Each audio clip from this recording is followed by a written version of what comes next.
and truly all there is left to do is record this. So join us for Season 2, Episode 2 of The Delvers with returning champion Bo Schwartz, everyone. Here comes. Oops, there we go. Okay, it starts in 3, 2, 1.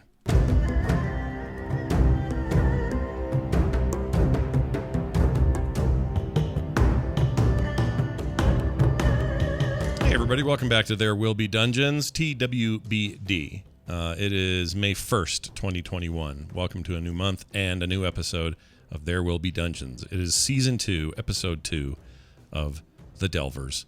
And we'll get right into it in a second, but a reminder that we are fueled quite often by Phoenix Pearl Tea and their fantastic selection of teas. And you can find them at phoenixpearltea.com/TWBD. And you want to go there in particular because there's a bunch of teas based on the stuff we do here in our D&D campaigns.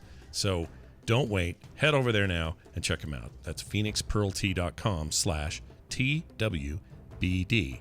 And now, without further ado, this. Previously on There Will Be Dungeons. Well, we think it would be a great day for a white wedding. The Hooper wedding tomorrow. Perfect. A cursed family, I'm afraid.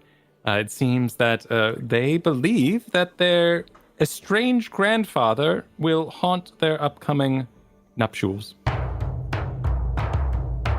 If, of course, Grandfather Hooper should arrive and attempt to haunt the wedding, you are to exorcise him without disturbing the guests if possible.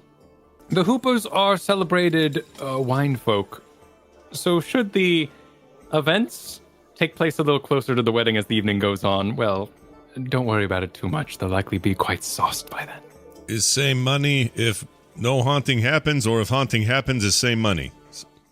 Either way, we get paid same. Exorcise the ghost of Grandpa Hooper well, and quickly. There may be some additional funds in it for you, Mr. Splendibell.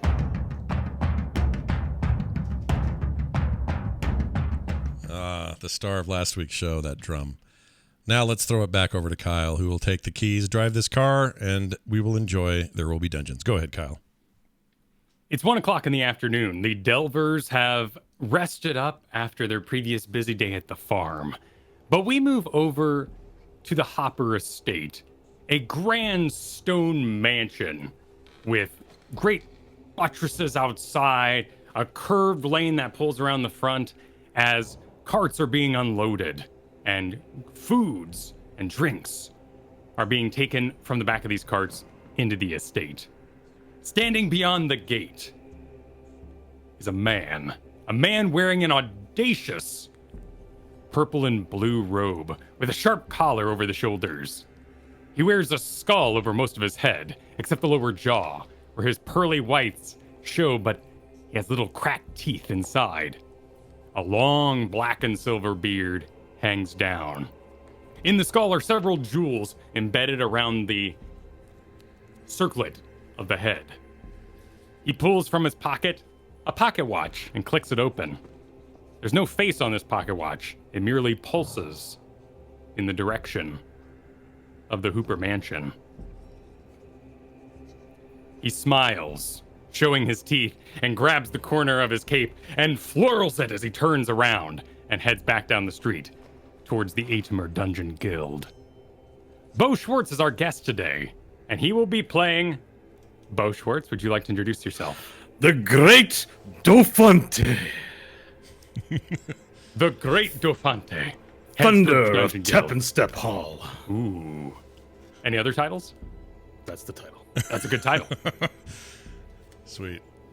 You approach the Dungeon Guild, and you push open the doors dramatically, where they bang and the chains rattle a little bit, and you enter into a wood building. Beyond, you see the desks, the job board to your right, and the various tavern folk filling up the dungeon. Wood leaguers, silver leaguers, bronze leaguers, everybody looking for a job for the day, but a lot of them are sitting around eating lunch. As you approach the acquisitions desk, as you know you've already been assigned a job for the day, Helenar Clearstone, a about 4-foot tall dwarf, stands behind the desk and looks up. Oh! Oh, she catches her breath looking down at the desk. We've been expecting you, your greatness. She reaches under her desk and pulls out half the funds you are due for your arrival and starts stacking the gold pieces in your direction.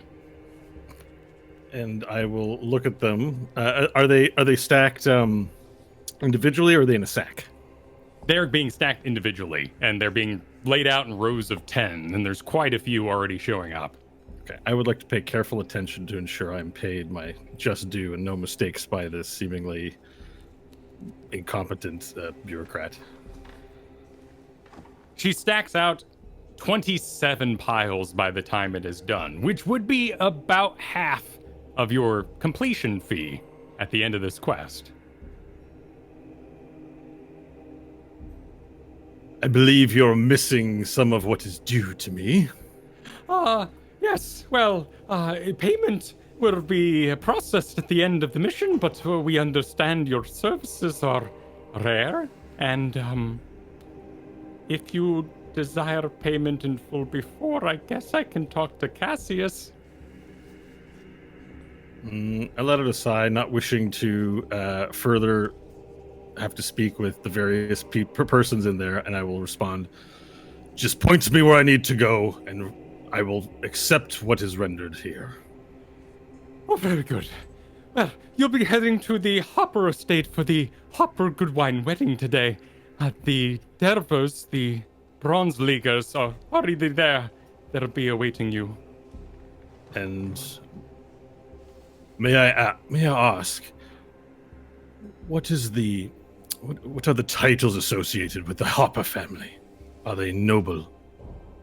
Yes, very noble. The Hoppers are well-known traders, particularly in the Goodwin wine circuits, which have happened over the last 15 years or so. And to what family are they associated with? Any of the nobility or royalty of these lands?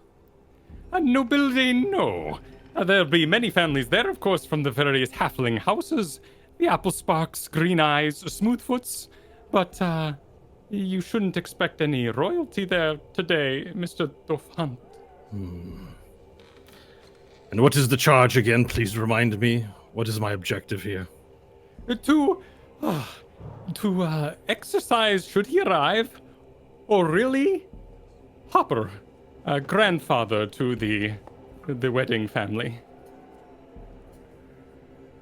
Okay, he pulls out a quill and parchment into his spell book, which he also uses as a notebook, and begins scribbling down notes. And then he looks up again and says, are there any rumors or secrets associated with this family?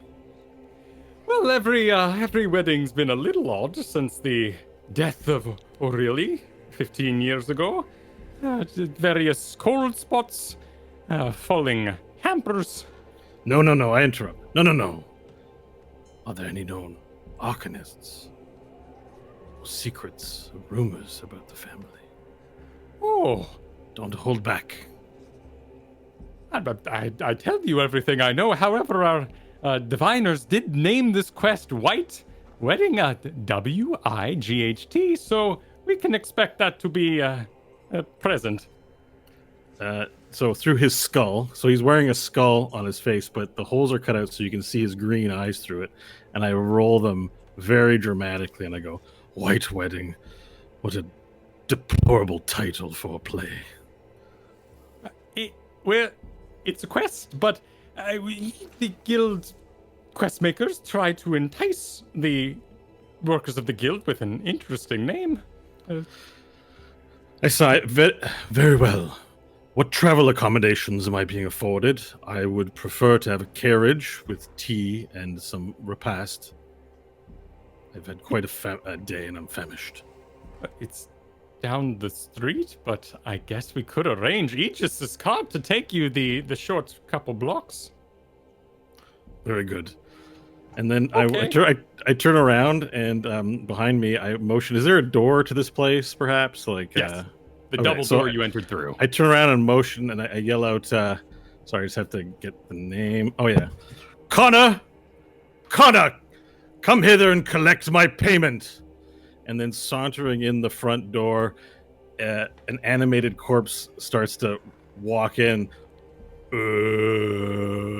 and he's dressed in just general medieval fare, like a jerkin and it's like leggings with kind of dainty shoes. But this is a dead 20-something, sort of blonde brown hair young man who's deceased walks in, and I will him to walk towards the desk and begin picking up the gold pieces very slowly, and he places them into my pouch that I carry. As the door is pushed open by this undead corpse, you can see the various members of the guild sitting around the tavern. Some of them shoot up, some of them kind of grab their weapons. Hold the undead servant necromancer in the guild. Everyone, please remain calm. There is no bounty on this zombie. I look at them through my skull mask, just not waiting for someone to start a fight, but not reacting, and look like having shoulders up as though I'm on the stage. And knowing that I'm the center of the attention, I'm very like happy to have this, but I'm outwardly displaying, villainy and pride as the zombie serves me. What was the zombie's name? Connor. Connor the zombie scoops into a great bag that he carries with him on his side all the funds that are available on the table. Excellent. So I will await my carriage. All right. You await just a few moments. Helenar Clearstone runs to the back, and a centaur with a mighty, mighty mane of hair pulls a cart around the front. He unclasps himself, walks around to the side, opens the door for you, kind of puts his whole body in, the human part, leaving the horse part outside, and pours you some tea. Well, now, you're quite the sight. I'm Aegis, the cart driver. I understand we're going a short way today, but you can't be bothered to walk it, so I'm here to do it for you. Am I able to tell what status this... what's his name? Aegis. Aegis. Am I able to tell what status Aegis is? Would he be a servant of the guild, or would he be like a ranked member? He would be an employee. So you know from your experience with the guild that their levels range rather dramatically. Usually the heads of the guild masters, can sometimes be up in the 10s. Aegis here you would expect to be around maybe 3 or 4 levels. Okay. So I will I will see that he's wishing to engage me, but I feel superior to him. So I will ignore his question, and I will look at the tea that he's proffered and look at him expectantly, as if he should drink it before I do. Is there a problem, Mr. Dauphinté? I see you must be new to serving greatness. Please sip the tea first before I drink of it. For what purpose there? There are enemies abound who wish me dead. I see we got a paranoid one. Well, if you brought some spells that could detect poison, you could do this yourself if you're so uppity about it, but I'll take my chances. And he licks his lips dramatically, making sure they're nice and wet before he goes and really mouths that cup. Delver's Delight, a special of mine. Are you able to help yourself in the cart, or should I tie your shoes for you, sir? I look to Connor, and I motion for Connor to lower like the steps.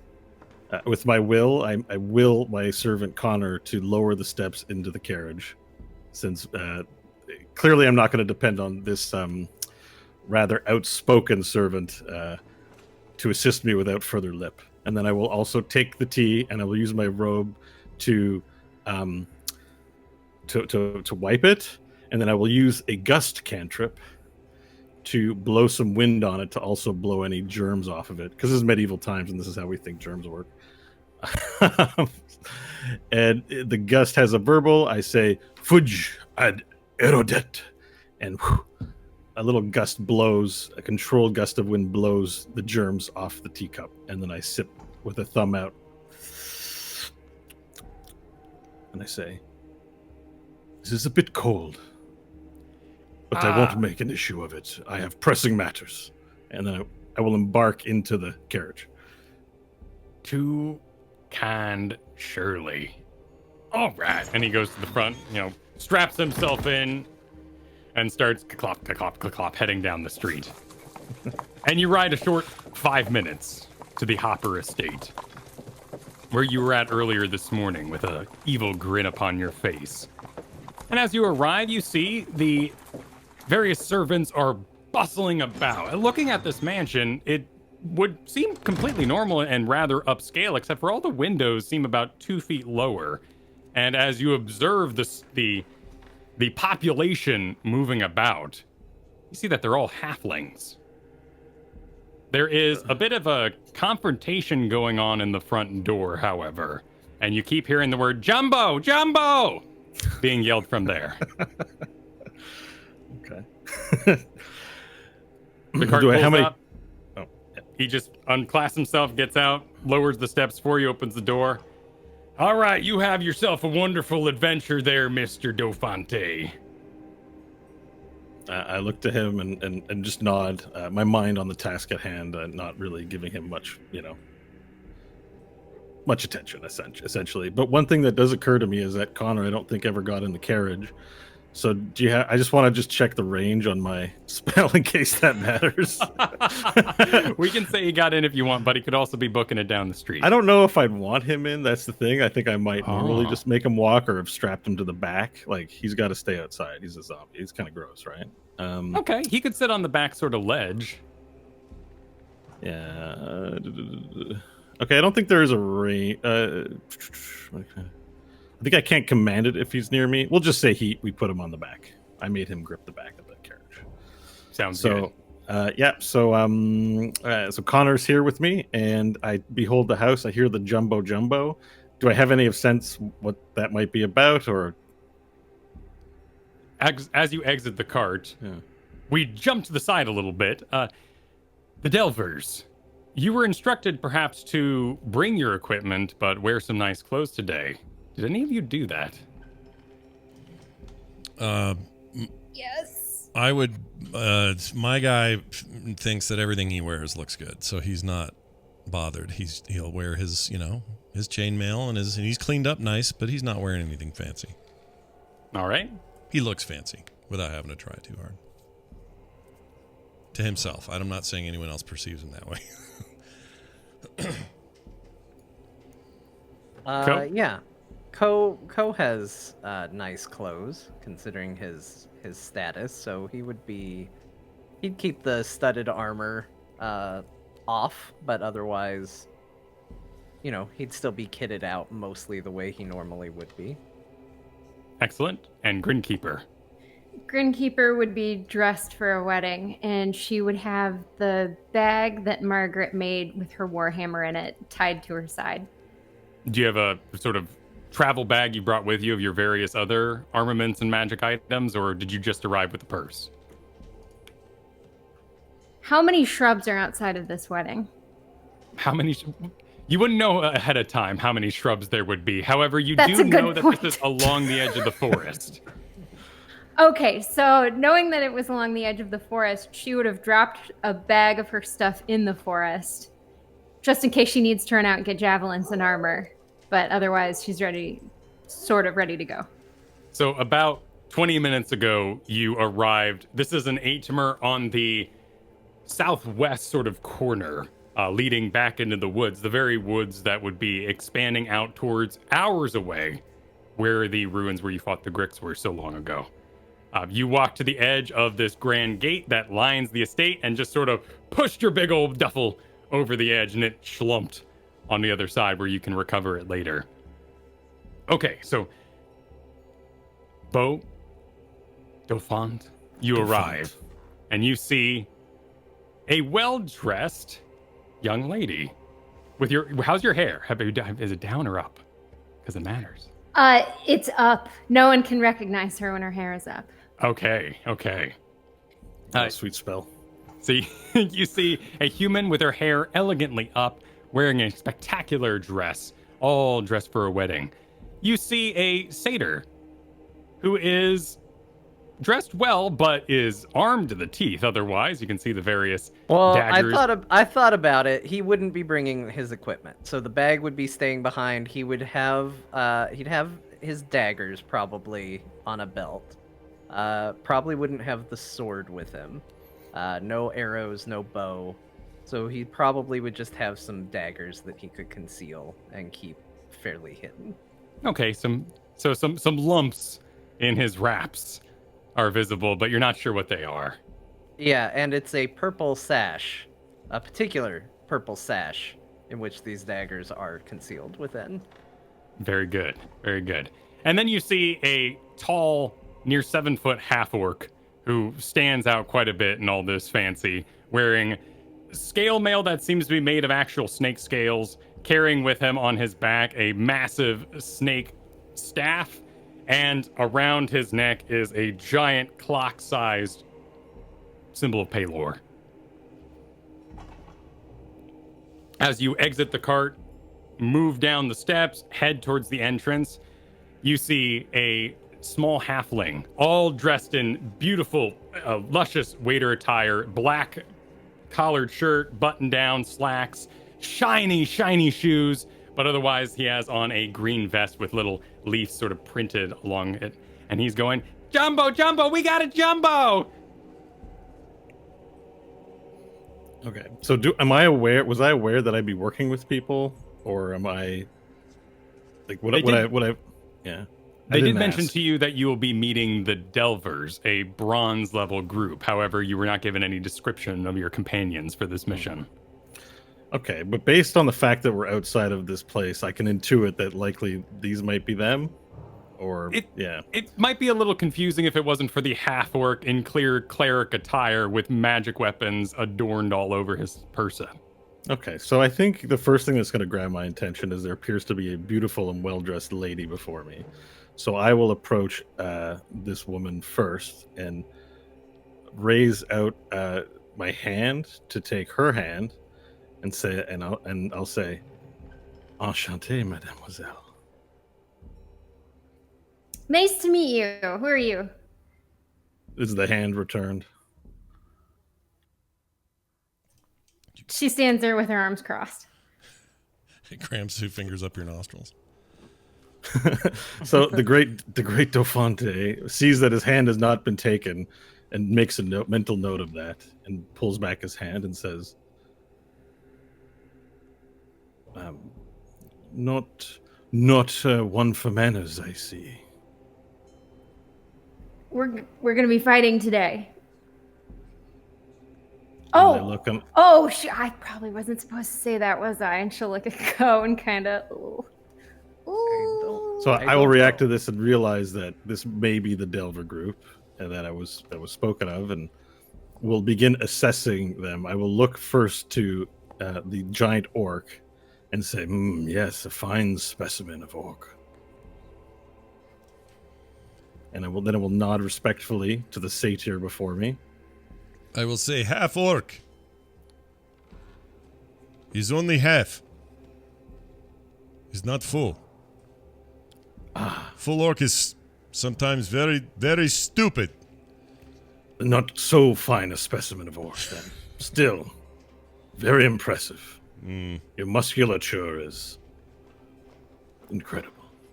No potato for you, then. He'll mumble. Well, allow me to introduce the Delver you'll be helping today. I am the great Dauphin, master of illusion and thunder of Teppenstep Hall. Walking up behind him,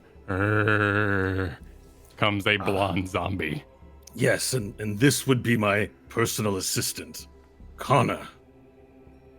Connor, say hello. And Connor goes, hello,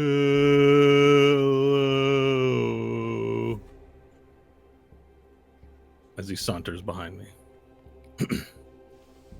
Was he dead when you found him? Oh no, I've known Connor for quite some time, but he was my assistant back when we worked together at Teppenstep Hall A promising star, to be sure, but a tragic fate beheld him. Still, it is quite a bit of effort to find a good personal assistant, so I chose to keep Connor on board, and he has helped me since. Truthfully, he's much more helpful in this state than he was in life, but he won't know I said that. Did you say you were going to be helping us today? Yes, Didn't I've any of the received... guild tell you we were getting help today? I received a mission from the Great Adventuring Guild, and I was told there would be some delvers to help me.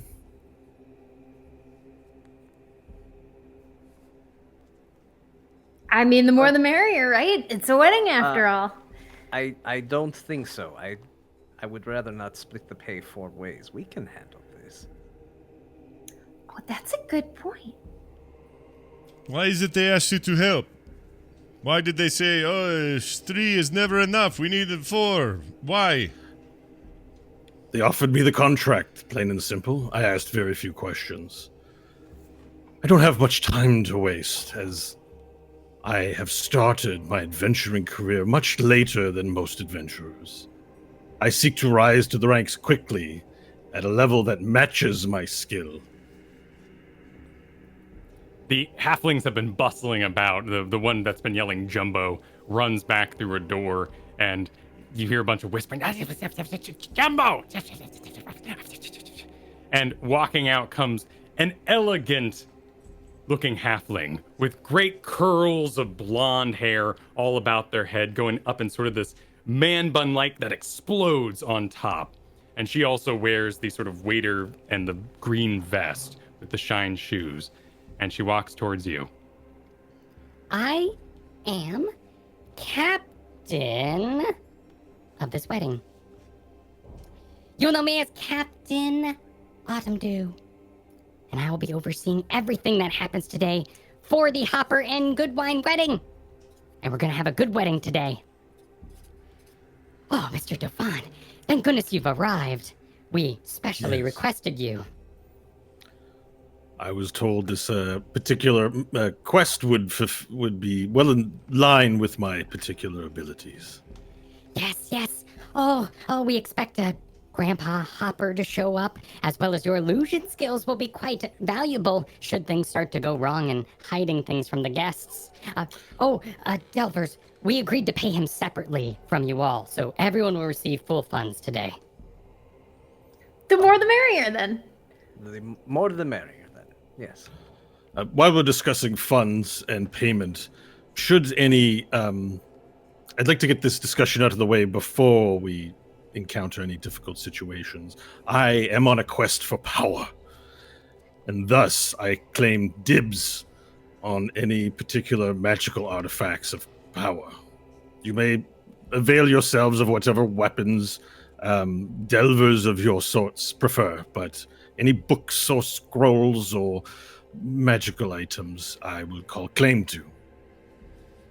That is not exactly how we do it around here. Do you not Finders do keepers. dibs? Yes. Do you not do dibs? Well then, we'll see you later. You may We've call had- dibs if you wish on items of your preference. Yeah, we've had a open structure with magical items. We'll figure it out. Not wishing to waste more time on this conversation, I will turn to Captain Autumn Dew and say, thank you for your most gracious and warm welcome. In a world filled with savages, it is nice to meet one of such manner and countenance. Tell me, before we get into the particulars of the mission, I, as you know, have a past life of revelry and entertainments, and I was curious about the performances we could expect to see at today's wedding. I would perhaps like to catch one while I work. Well, there's going to be several events happening throughout the wedding today that I'm very excited to tell you about. But first, why is this man dressed like a snake? Snake. Ko, those very words send you back to the volcano. where you look down over your shoulder and you see falling the small halfling man with his beard tied between his bootstraps, descending, plummeting into the volcano as he yells, "The curse! Fix the curse!" You hold on to the side of the walls with a psychic dagger stabbed into the very rock. As you look down and go, "No!" Splendorbelt extends his snake staff out, transforming into a snake, trying to reach for you. And Grinkeeper stands back, wringing her hands, afraid to burn her beautiful, beautiful dress as she is queen now. In this moment, Ko, you remember that you unlocked back on Snake Item your ability to use both psychic daggers. It comes back to you now.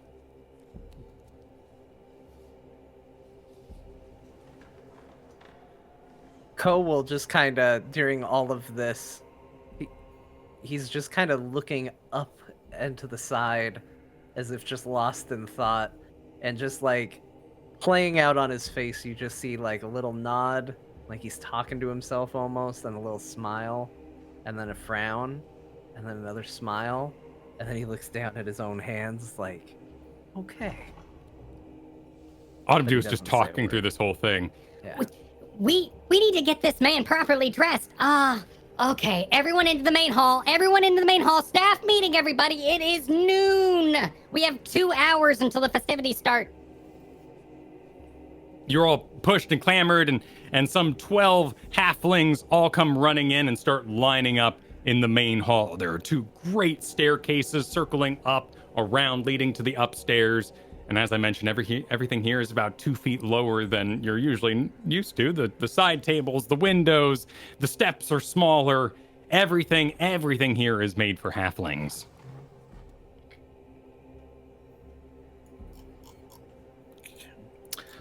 So there's a hullabaloo going on, right? As they're getting ready for the wedding. Like it's happening now, right? That's what Right. I'm 2 gathering. hours out.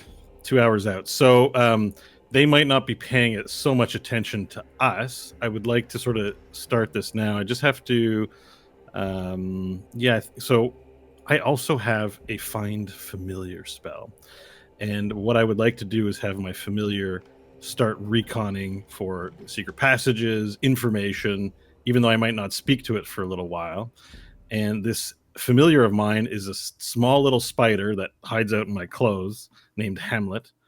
And I would like to place Hamlet somewhere and have him wander off and investigate this hall for secret passages, anything suspicious. And while I'm within 100 feet of it, I can not telepathically, but I can see through its eyes, I believe. Or no, I can communicate to it telepathically. And I believe I can also see through its eyes as well if I need to see anything. So I just want to send him on his mission now. So Iron Man style, you kind of walk over to the wall, give a look back and forth, reach up the side of your robe, and pull out a real life spider and stick it to the wall. Not very Basically. covertly, but there's a lot of hullabaloo going along, and it's a spider. And like, no one, a person depositing a spider, no one's ever going to question that. I don't think so. I don't even need to do it stealthy. I'm just going to put the spider in. The other thing he's also looking for is it wouldn't be above me to find something of power that perhaps people shouldn't have and would be better off in my possession. So it's not theft. It's just putting an artifact to the appropriate qualification. That would be how I look at this. So I'm also looking for that with Hamlet's also looking for these things. Excellent. Roll a perception check for your little Spider-Man using your own stats. Okay, perfect. By the way, Splendorbelt and Co, you both witnessed this. Grinkeeper, you don't see a thing. You're enjoying the hullabaloo in the room. Yep, 17 for the perception roll. All right, the spider heads out and begins searching.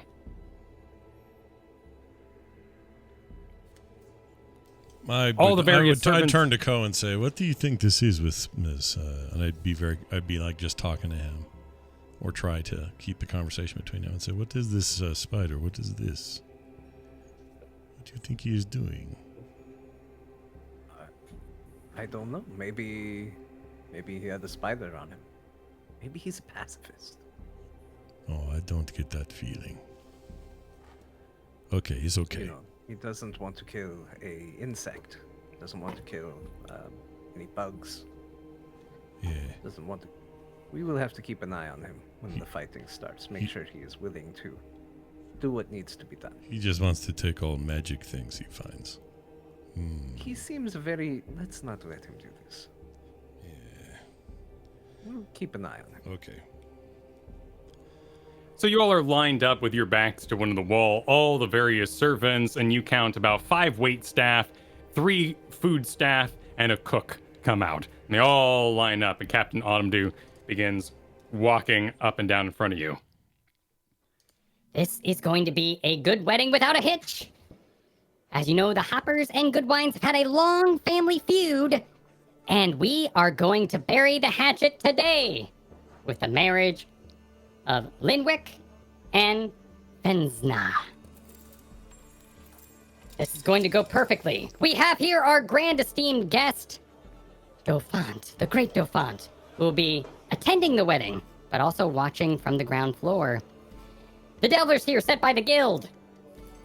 We are going to station you around the wedding to make sure nothing goes wrong. Mr.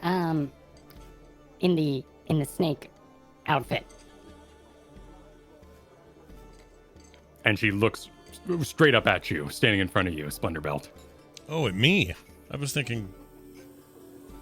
Oh, that's right. I'm I not got wearing all a that snake outfit. I'm wearing a robe, a gaudy robe of purple and blue, covered with comets and stars and galaxies and stuff. No, I completely forgot it. Really? You're like a Merlin sort of. I have a total I have the gaudiest robe you've ever seen, full of it's almost like Star Wars pajamas.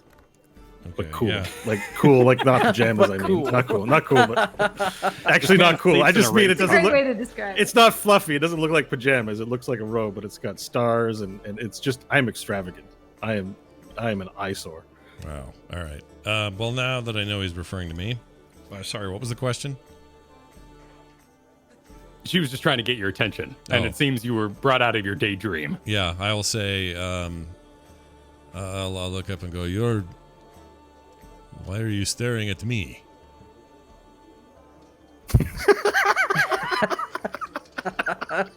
Okay, you'll be on perimeter work then. Okay. Is no problem, I suppose. I'll comment. Good choice. She walks down in between Grinkeeper and Co. We'll need one in the wait staff. Which of you will it be? I'll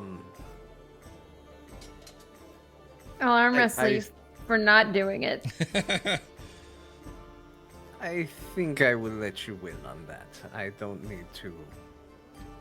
feel the need to show off arm wrestling. And Ko will just kind of mutter that as he walks to the side.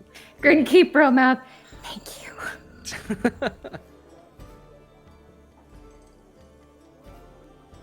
Okay, so you go to the back. We're gonna get you changed in a waitstaff outfit. It's going to be... It might be a little tight, but I think we have an extra large halfling size. Alright, you! Grinkeeper, Paladin, You'll be a guest. You'll be... the +1 of Dauphant. Okay.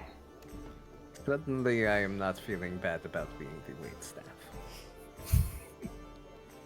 Okay, very good. We need to hustle, and From one of the tubes, one of those curvy tubes like in Cinderella where people can speak into around the mansion, you hear a... Captain, we're out of snacks! I must attend to the kitchen. You all get ready. Wedding in 1 hour, 45 minutes. Gosh, And she heads out. Something so familiar about that. We sound like we're under attack. Yeah, that's the one. And all the staff disperse. Ko, you are brought to a back room where you are fitted and given the same sort of black button-up slacks, shiny shoes. Well, the shoes don't work, but all the same, they do their best. They end up cutting it into shorts, and a seamstress makes it into, does the edges so it looks nice, as they can't seem to quite fit it on your satyr legs. But otherwise, I you kind have of the look green like vest. I kind of look like Indiana Jones when he's trying to be that waiter on the blimp, and it just doesn't quite fit, or the Nazi uniform, and he's just like pulling it over. But in like little tiny shorts. Okay, yes, but in shorts Yeah, Africa Corps. with fuzzy feet sticking out the bottom, fuzzy legs. With this, we open up the map, and you all have the link to map in your Discord there. You have access using the token layer to move about your token and put yourself in position. Right now, we are still ahead of the wedding, so everything happening out on the field here is pre-game, as it were. You see several halfling kids playing in the way back. There are 3 massive mastiffs, warhounds, that are in a small fence, and they seem to just be having a joyous time. The halfling kids are getting up and riding them around a little bit. The dogs are barking, chasing balls, just playing in general.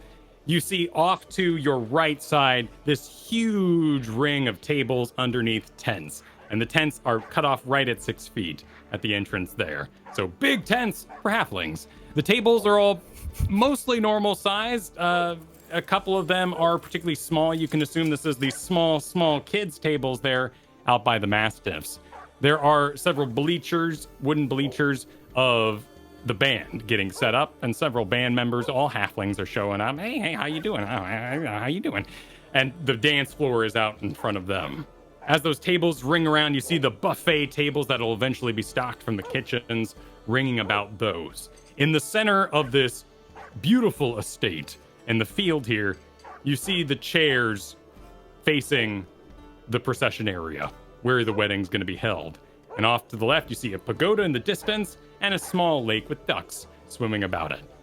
There are several grown halfling men looking a little rowdy, and they're playing with slings. And they go and let loose the rock, and it hits a tree, and they all, hey! And they're just passing the time. You can assume this is part of the groom's party as they await his arrival. Beyond the estate here, you see the forest beyond, just extending deep into darkness. And this would go on for hours, for miles. And so, beyond that, there would be 2 stations that are currently manned. You see a halfling man wearing a chef's hat in a absolutely gaudy gold and green apron, and he's got 2 large knives, and he just looks pleased as heck, standing in front of a huge table of cheeses. Tons of wheels of cheeses, bries, cheddars, Swisses, just all the cheeses you can possibly imagine. Another table over by the sitting area, you see a bartender. And he is mixing drinks, looking rather formal, but has bottles and bottles of wine. And behind them, there's also several barrels, kind of pushed towards the back as though those come later. But you're currently on the estates. If there's anything you would like to recover, for instance, or would like to set up, maybe hide an item somewhere that you might want to have access to it, now is the time. Splendor you have been requested to keep to the perimeter due to your stature, your jumbo stature. And Grinkeeper and the Great Dauphin will be actually part of the wedding itself, with Ko working as one of the servants. Okay, so for myself, I would just like to begin by offering my arm to the lady of whom I don't know her name, and say, "Would you do me the honor of promenading the grounds with me?" And just like that, of course. And just like that, she's a lady. And she takes your arm as properly as a lady should. And she says, "Call me Evelyn." And I say, "Enchanté, Evelyn." And I've suddenly gone from creepy to even more creepy, but sort of this charming creepy, right? Like, I will promenade the grounds with her until something either commands my attention from what's going on, but basically we would have a dialogue, and I would be scanning around, observing for information. And then when we get to a center point of the grounds, Evelyn will cast Divine Sense to see if she can pick up anything in a 60-foot radius. Sounds good. I have marked on the map here your bag, Grinkeeper, which you threw over the fence there. So that'll be in the woods to the south here. I would also ask a question of Evelyn during the walk. I would say, Evelyn, you seem quite strong. What is your strength rating? I'm just very curious about her ability, so I ask her strength rating. Very. And then she goes back to walking. Okay. Very. As you all walk the grounds, you notice several events going on at the moment. There's, of course, the slinging in the corner down by the lake. There's the war dog riding and petting for the kids. And in front of the band, there seems to be a sort of pile of money being built. And several halflings are playing the lute competitively, kind of like a game of horse, where each tries to perform a little and then the next one puts in some money and goes and then adds a dooloo at the end, so dooloo, and each one kind of adds on to the song, and then one screws up and he scoops all the money towards them and it starts again. This is a great wedding. I say this is a fantastic rustic wedding. It's beautiful. Splendorbelt, where do you take yourself? Well, all right. So I was just thinking about that. When they say perimeter, I assume they want me kind of everywhere, but around the edges of everything, right? So in that case, I would probably, oops, didn't grab me. There we go. I'd probably move over here a little bit around the side of the lake. Just start making my way kind of clockwise around the entire event, and I will plan to kind of keep moving like that all the way around. Just make a circular motion there. As you walk about the lake, you walk right in front of where the sling game is being played, and you hear a, whoa, whoa, whoa, watch it, we're playing here. Yeah. Where are they? Is this them over here? Is this those guys? Hold on. So that's not who this is it? They would be marked slingers here. Oh, I'm in the wrong place. The wedding slingers. I'd go, yeah. I just keep going. What's with that guy? I don't know, Tall Dream. Let's just keep playing. I just wave them off. Grinkeeper, you perform your sense evil. What's the exact words of the spell? Or the ability? What's it called?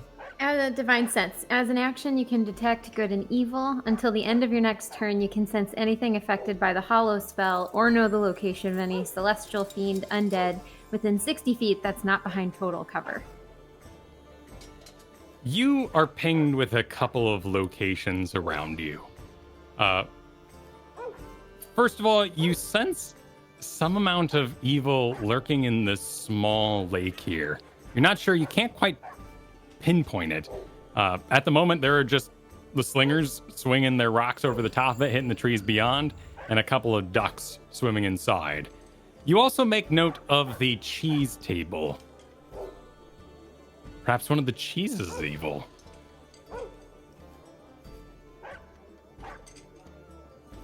Ko, you are dressed, you're ready, you are given a plate to move about the party with, collecting drinks, used drinks. So you're not having to actually take any orders. They're making sure you're not actually interacting with the guests as best as they can. You are to collect used and discarded cups. All right, that is exactly what he will do. He will make his way up and kind of navigate these tables and just start picking up empty drinks and delicately balancing them on his tray. Does anyone want to do anything else before we advance the clock? Splendorbelt's heading to the woods. The Great Dauphin and Grinkeeper are moving about as a beautiful couple, rather dramatic in view, and Ko is attending to his duties. Grinkeeper will flag Ko down and nod to the lake and the cheese stand. Keep an eye out.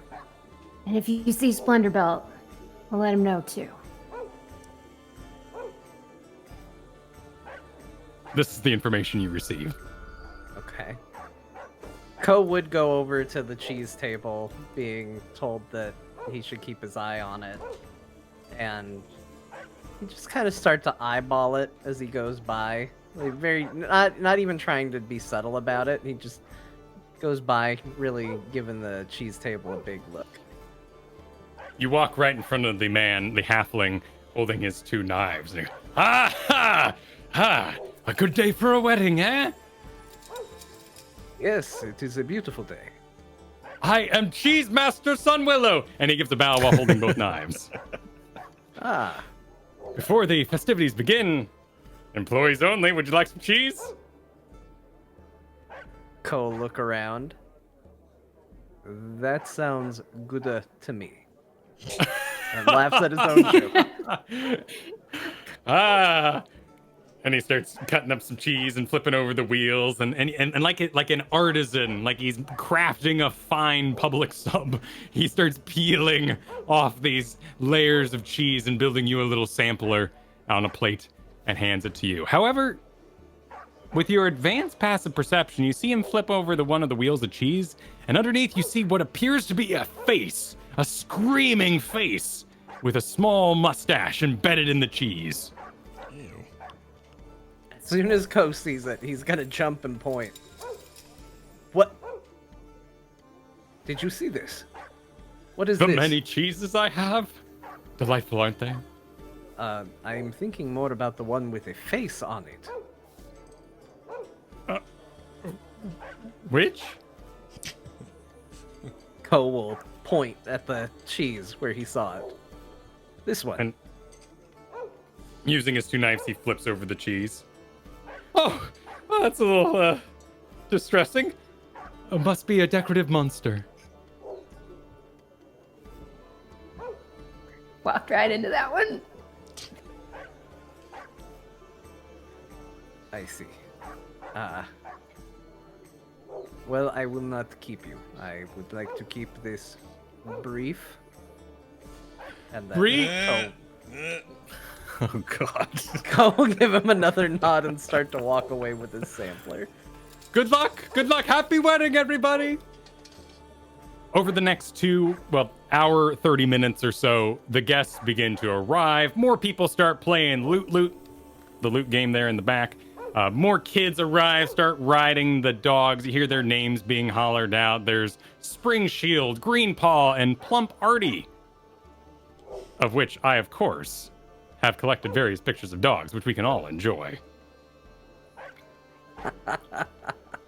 Oh God. Look at him. Grinkeeper, as you move about over this next hour, you notice that Plump Artie has become a little obsessed with barking into the woods beyond. In fact, the kids are still like, come on, Artie, come on, come on. And he just keeps pausing at the back gate facing the woods and giving a couple barks and growls before being distracted off that point. She'll ask Dauphant, want to go check that out? That looks kind of weird. Yes, after you, milady. All right, Grinkeeper will hike up her skirts a bit and briskly walk toward the woods. You all head out towards the dog riding arena. Make an animal handling check.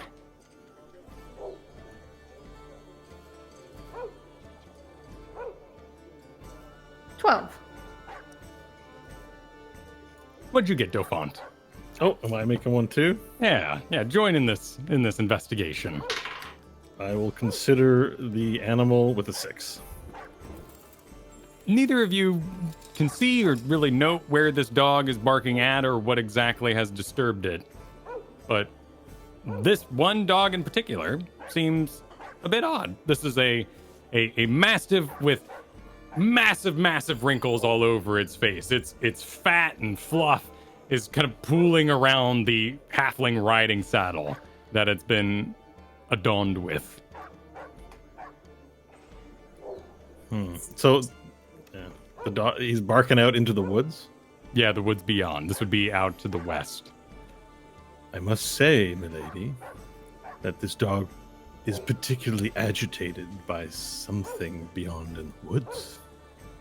We've got some time. It could be just a rabbit, or it could be something more.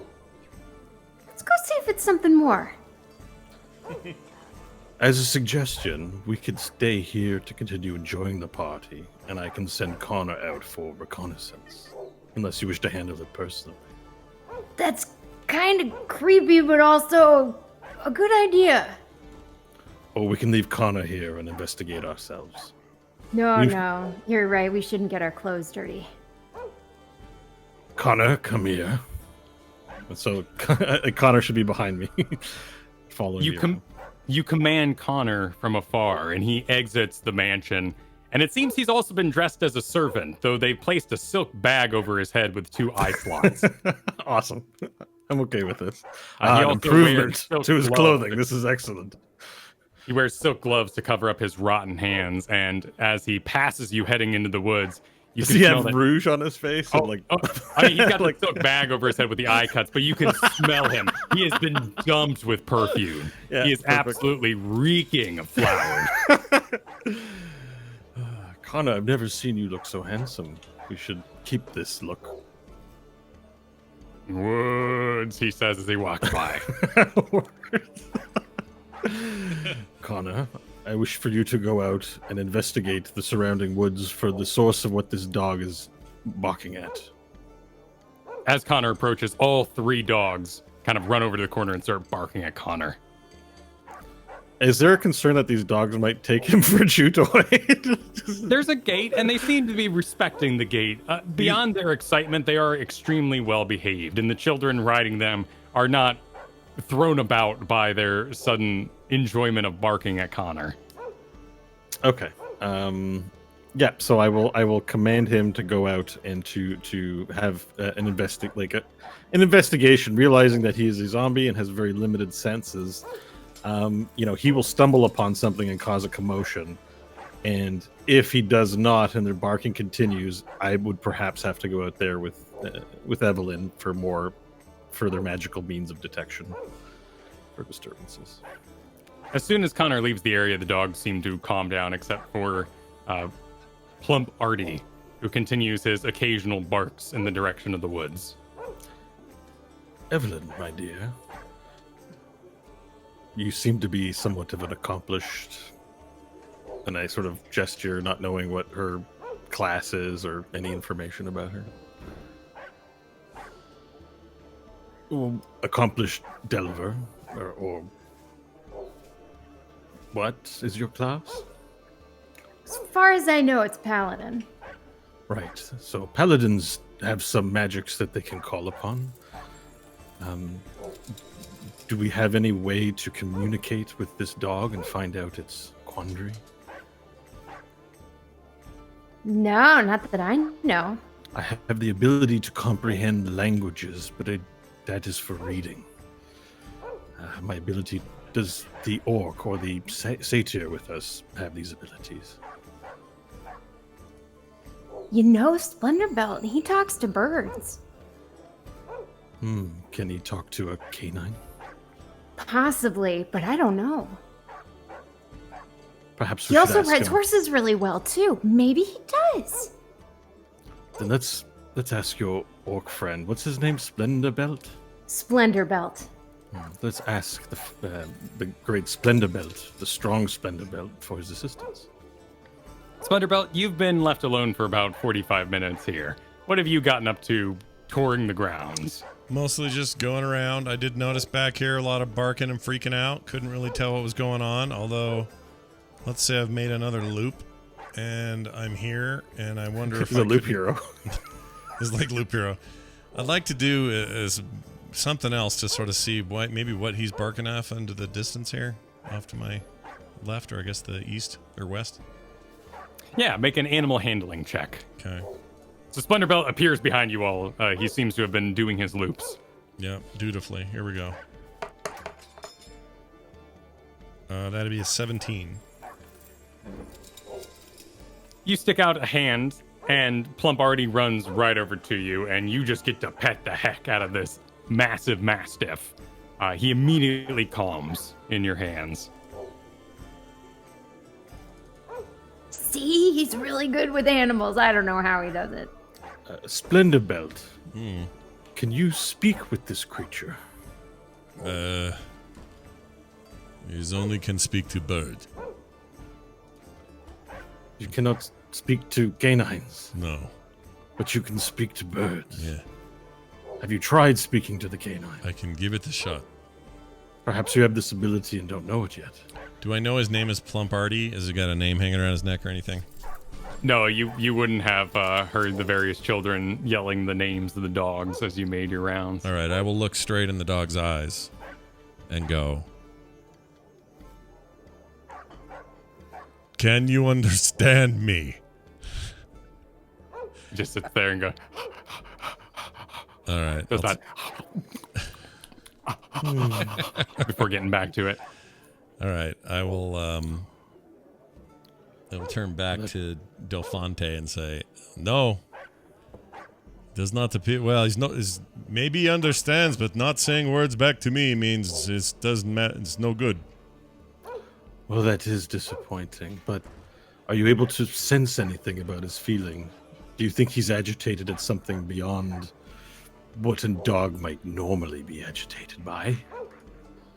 Let me It's check. not unusual for a dog to howl at the moon for hours on end, so perhaps it is nothing. What else could I do to see if there's any? Is there anything else I can do to see what's going on?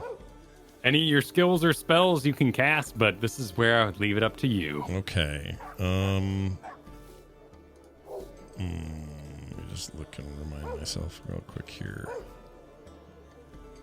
My features and traits. As you stand there thinking, you can feel the time limit running. The guests have begun to pool out of the mansion. They're beginning to take their seats over by the ceremony area. You can see Ko bustling about, moving cups of blue wine from the bartender out into the guests and back and forth and moving with these half-finished cups. Ko, with your advanced dexterity, you have no trouble maneuvering between the many, many, many short people that surround you. And in fact, you're quite happy to not have toes because your hooves can land directly where they mean to, and you don't step on any feet. All right, given my dark vision, I will squint hard into those trees to see if I see anything in there moving. Any kind of like movement up to 60 feet, any kind of like just shadow or anything. All right, roll a perception. Can do. 19. You look into the woods. Your eyes adjust to the darkness and you see a man stumbling about through the woods with a silk bag over his head. Shit.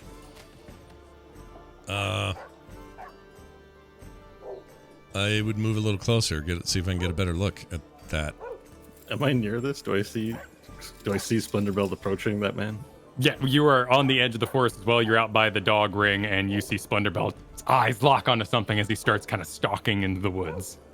Okay, I will be able to read Splendorbelt's intention that perhaps he's identifying Connor as one of my as an assailant of some kind, and I will say, no, that's just Connor out there. No need for alarm.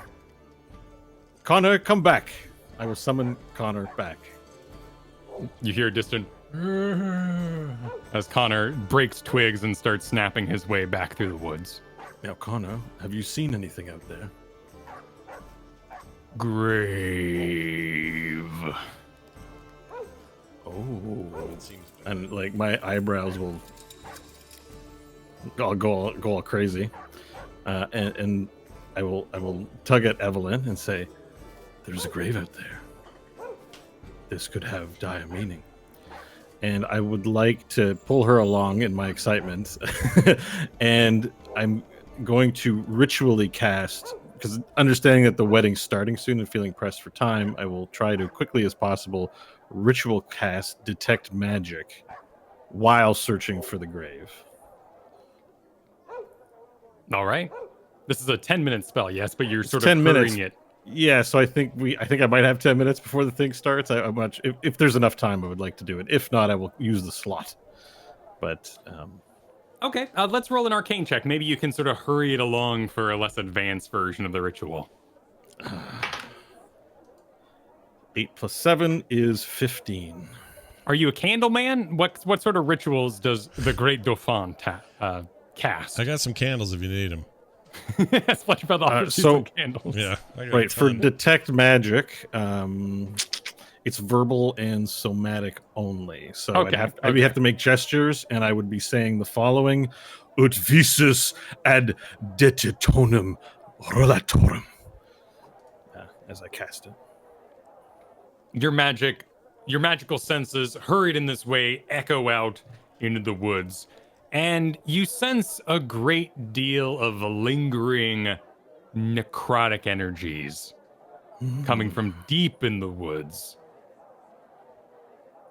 Okay. So if it was a creature or an object, I would see any auras. Just not saying if that's the case from the detect magic spell. But what I'm sensing necrotic energies. Yes, it's more like a stink on the wind rather than an actual figure or location, perhaps too far away for even just normal sight through the woods to give Is you. there like a Witcher, a Geralt of Rivia trail leading me anywhere? Footprints glowing orange? Sadly, no, you're not Batman either. Okay, so I'll turn to Evelyn, and if Splendorbelt can hear this, that's great. And I will say, there is a faint stench of necrotic energy upon the air. Something foul is afoot. Shing, shing. I pull out my 2 maces with my face on them and kind of take up a stance of caution. I will reach a hand out and go, hold!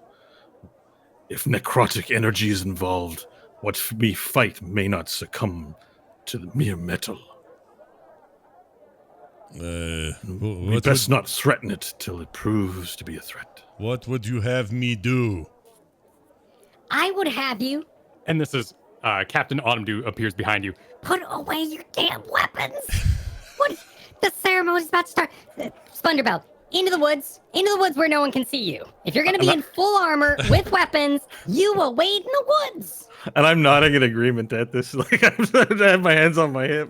I'm like, All right. I'm going to move in there a little bit. I'll get over by these trees right here so that I'm hidden, and I'll still keep my shit out because I'm super paranoid there's something bad in there. Oh, my heart. Ah, Great Dauphin, if you would please join us at the ceremony. My dear Captain Autumn Dew, I must tell you, and I lower my voice, I do not wish to alarm your guests, but the faint stench of necrotic energy has polluted the forest surrounding your wedding. Do not be alarmed. The Great Dauphin is here to get to the bottom of it. Along with his Delver assistants, we shall resolve this rubrics. I think that I used that right. I like it. Sounded good. Yeah. But you need to buy us some time to investigate further. The ceremony's about to start, and people will expect you to be there, Your Greatness. My charge was to ensure that whatever poltergeist or gasm is around here of the great, his name was Hopper, of Grandfather Hopper, Gasm? should not interrupt the wedding. Is that We really- can't start the... Sorry, Is it Grandfather gasm- Hopper? Sorry, did I no, get it you right? said gasm, and is gasm a thing? I didn't know gasm was a thing. Splendorbelt, a gasm is a general term for wights and ghouls of various kinds. Got it. So it could be. They usually... I love that. The voice wasn't done, but this was in character. Splendorbelt starts laughing at the word gasm. Splendorbelt would turn around and tell this joke. He would say, "So you are saying it could be undead or gasm?" They're the same... No, you cannot say that. They're the same thing. Oh Vi. shit! Let me do the necrotic work. You do the physical things. Captain Autumn Dew, we would not fulfill our quest's requirements should this wedding be interrupted by a gasm or or geist or any such thing. You need No. to buy us a bit of time. It's teamwork, though. Splendorbelt can keep watch. He'll let us know if something goes wrong. And that was a good joke, Splendorbelt. I liked. Happens after the wedding. Yeah, the gasm is after the wedding. I shall refrain from using this term further. It appears to confuse those not versed in the arcane and the necromantic. It's my fault. The necromantic, yes. Yeah. And then I look at Connor. I say, Connor, stop laughing, even though Connor's just standing there, mouth agape, doing nothing.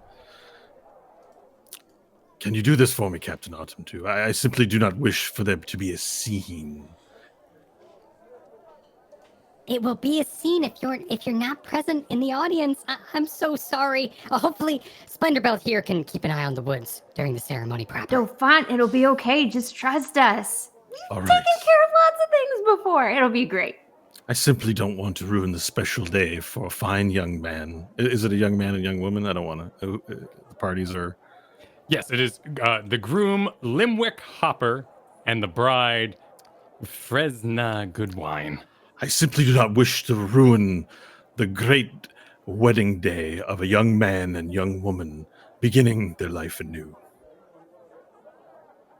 Fine.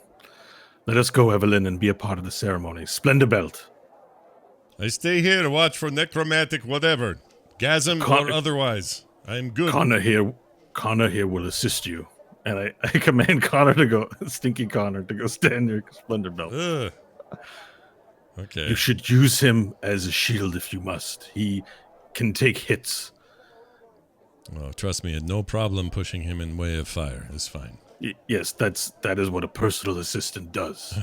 They fall on explosive runes and such. That is their purpose. Okay. Connor, you are here with me, and I'm going to face that forest and keep an eye out for what the hell's happening. Okay. So so I'd like to take Evelyn's arm again, and we will return to the wedding. But because I am a showman, I will be casting the gust. So one of the uses of gust spell is to simply Marilyn Monroe yourself, like kind of like just blow cool wind on yourself. So when we enter back into visible view from the tree line, we will do so in a grand flourish of excellent wind. Did she blow on her? Oh, the thing under her dress. Well, not under her dress. I mean, just cool wind. I'm not trying to I just mean it's like I can cast wind. Okay, this went in a place I didn't intend. Well, no, I just mean like... No. It's focused on yourself. You're making yourself look all wispy, Yes. cool, and magical. Yes, exactly. So there'll be a grand flourish. The whole purpose of the gust spell is mostly to blow wind upon. Like every time anyone said, this is the great Dauphante, I will cast gust upon myself in punctuation of that. Anyways. Perfect. As you walk amongst the guests, and we're going to use a massive token here to symbolize the ceremony and the large crowd that moves throughout it. They're not a monster. They're just a token there to make sure we all know where the ceremony is happening right now and the main crowd is located. Gotcha. They all whisper among themselves, oh, is that the Great Dauphin? Oh, I didn't know he would be here. Oh, the Great Dauphin. Oh, the Great Dauphin. Is he going to perform tricks for us? Oh, Mommy, I hope he performs a trick for us. Oh, don't bother the Great Dauphin. He's a great man. Okay. They all whisper among themselves as you blow your way. Seeing their excitement, it would not be improper for me to present myself, I think, a little bit, like to confirm. What I would like to do is I would like to address the crowd, and I'm preparing what I'm going to say in my head as I buy for time. But one of the things I want to do while I do this is that I'm a master of illusion. So my sub school of wizardry is illusion, and that means I can cast minor illusion not only as an image but also as a sound. And I can't animate the minor illusion, but what I can do is keep casting it. So you know how like in video games that can't afford full animation budgets for their CGI, they do like tableaus of like animated portraits that change every few seconds as the narrator says a story. So that's what I would be doing with my hands as I address the audience, showing them images in pictogram form. And I say, attendants of the fine wedding, yes, it is I, the great Dauphin. And yes, I am here with a beautiful woman from the city. And I will gesture to her. Behold, as I tell you a tale of adventure. Just to buy a bit of time as the weddings, so I'm sort of barding a little bit to buy time for the wedding impromptu. And I will tell a grand tale of the time and this is, of course, this is a lie and not a real tale, but a tale of a time that I and my master, Garthup of Rule, went to a city called Batu in order to stop an unjust blockade by the Trade Federation and the rebellion that had occurred as a result, and that we assisted with, ultimately vanquishing our foes and finding, uprooting the despicable plot and liberating Badu of the blockade. So with your illusions, you transfix the audience with this tale. And as it starts to end, some of them start to, cheer and clap. And, hey, tell us the savior of the halflings. Yeah, you saved that halfling carriage that one time. Hero of the halflings, yeah. And you start to begin to dive into the next story, but the band begins to play. Yes. And the back doors open in the mansion. And I would note, to tell that tale, I would first have to tell the tale of the attack of the simulacrum. That's the next episode in the series of tragedies. Of course, but you are ushered towards your seat as the wedding begins. And a beautiful, beautiful groom's brigade comes out, and eventually they take their place on the stage. And a small 2-foot high priestess comes out in little white priestess robes, and she carries with her an empty cornucopia, a great sort of ram's horn with her, and it dominates her entire body as she makes her way up onto the stage with it and places it down in a perfectly made little pedestal that's kind of lopsided, so it sits, perfectly level up there on the stage. And then the wedding song begins, and it's very fluty and bangy, and the halfling music plays, and an old halfling man, heavy set, wearing a fine tux, where you can definitely see one of those sort of tucked in Bugs Bunny kind of roll downs in there. He's got his little bow tie on, and he's walking with a walking stick that's all black with the top gold of a fist. And he's using that to walk as he holds his granddaughter's hand and moves up across. And everyone goes, oh, Mr. Goodwin. Oh, Mr. Goodwin actually appeared. Oh, Mr. Goodwin's here. And they all make their way onto the stage. The priestess walks forward. Oh, what a beautiful day it is for a wedding here below the sunlight and breeze of Yandala. All be praised. And this goes on. And this goes on and on for a time as you sit patiently in the audience. They exchange their vows. They exchange rings. A great cart is brought out filled with gold and gems and some kind of black powder. And as part of the ceremony, the couple fills the cornucopia, first with the gold, and then with the gems, and then together pour the black powder on top of it. The priestess kind of scoops up a large bit of this gray clay and kind of smears it, sealing the cornucopia closed. And everyone celebrates and screams and huzzahs at this ending, and the couple kiss, and they run off the stage back into the mansion for a portrait, perhaps, paintings, but the party stands and begins to make their way over to the food. Now, Splendor Belt, you're out in the woods during all this, and you see the ceremony taking place from afar. You stand in the woods next to a zombie wearing a silk cloth over its head with 2 eye holes as he reeks of perfumes and kind of rocks back and forth. Okay. I would have been pretty steadfast out there and not been distracted much. Did I see anything? Do I see anything new?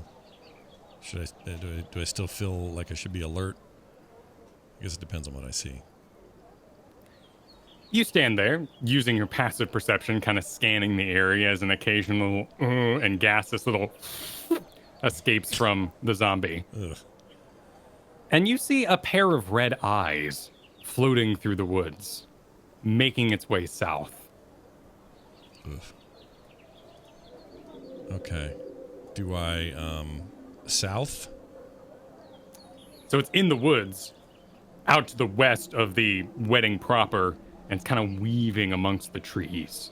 Is it going toward the wedding?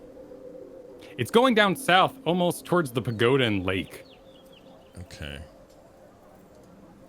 Okay, I would want to sort of check that out. So I would not loudly, not necessarily aiming for stealth, but I would just kind of try to creep among these tree trunks and just sort of get around, I don't know, here to see if I can see any better. As you walk and you try to walk carefully, not, as you said, stealthing, but moving carefully not to make too much noise. Behind you, the zombie just tromps on every stick, trips over every rock. Sorry. Connor, damn it.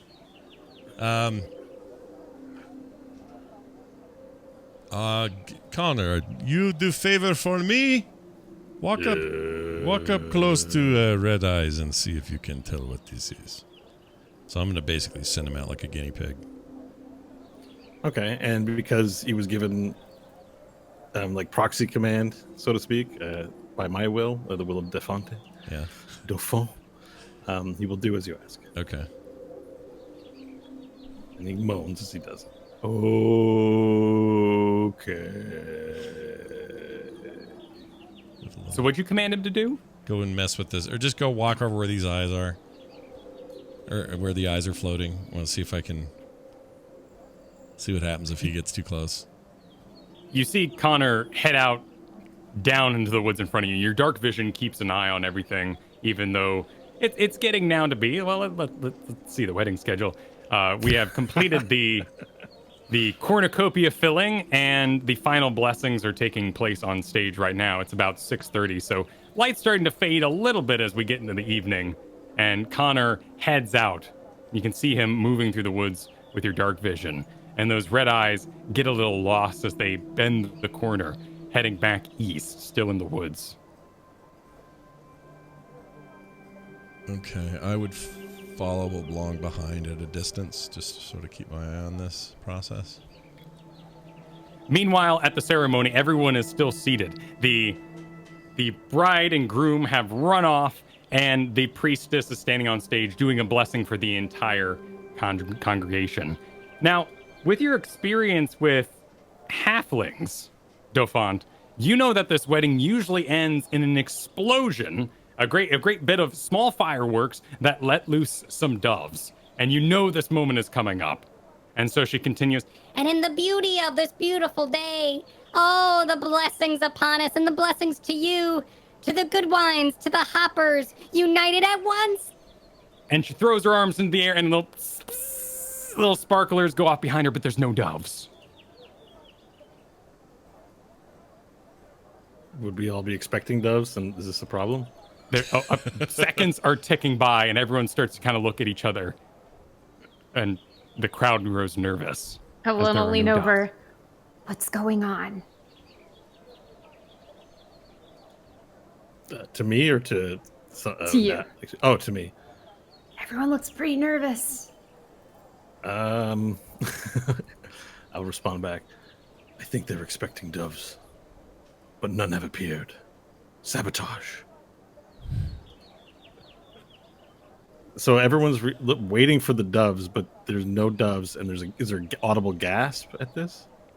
It's just dead quiet, and the little sparklers are starting to die down as they've lost their wicks and slowly burn down. The priestess stands and begins to look over her shoulder. I don't have anything I can help to keep the show going. My minor illusion will not suffice to save it, but I'm sort of at a loss. Is Captain Autumn Dew visible anywhere? You don't see her, but she's likely attending to the couple directly. Should we investigate? Hold on, I think I got it.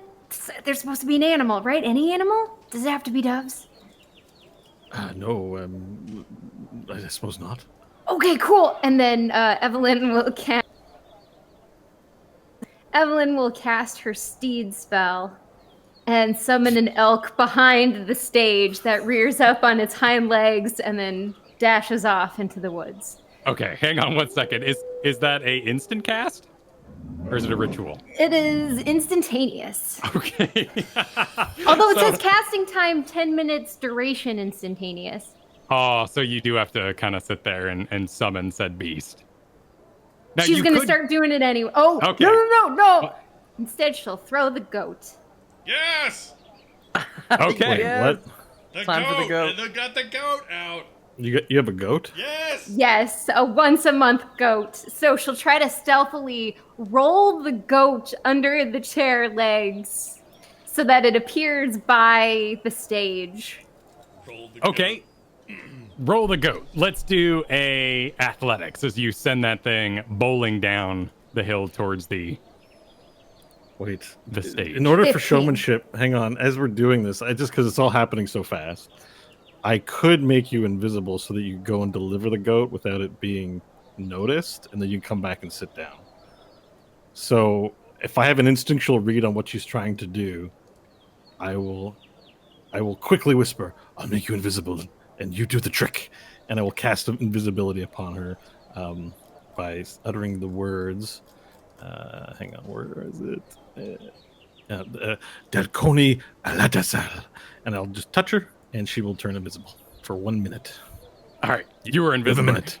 Right behind you here, bloody hell! From one of the halflings who was struggling this whole time to see over Evelyn, but now has a clear view of the stage. It's fine. Evelyn? I just say, this is fine. I guess make a stealth check instead. Because this is normal invisibility, not true invisibility. 17. Okay, a couple people get brushed by a dress as you sort of weave your way out of the crowd, but overall you don't step on any toes or make a big show of it. The whispers behind you, where'd she go? The beautiful woman, she's gone. But that it all pales in comparison as you go around the back of the stage with your minute, and you find back there a sprung open box, the lever thrown, but inside 20 dead pigeons, white pigeons, doves, quote unquote, all dead inside. Is there room under the stage to kick the box? You just like shove it under the stage? Yes, Sure. absolutely. Hide it from view. Sure, your massive +4 strength easily handles this box of dead birds. How many seconds has it been? It's been 45 seconds. Okay, so she's gonna go visible. Okay, Grinkeeper will place the goat, and then as she places the goat, she'll pick up 2 of the white pigeons and hold them up high, and then dash back to the forest. Make a performance check.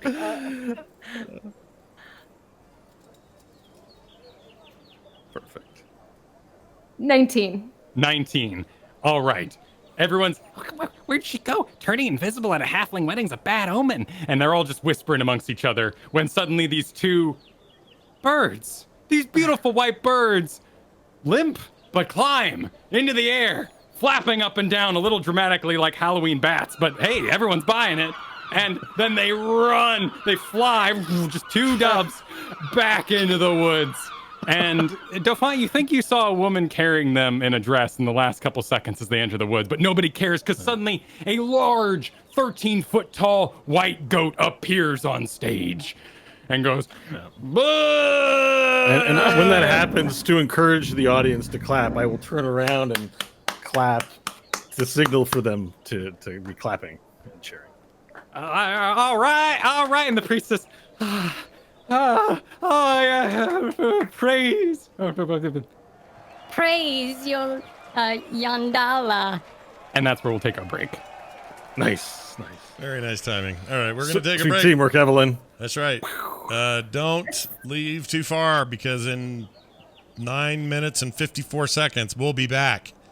So come back then, and we'll see you for more. There will be dungeons. What an exact time. Yeah, pretty crazy, right? Pretty intense.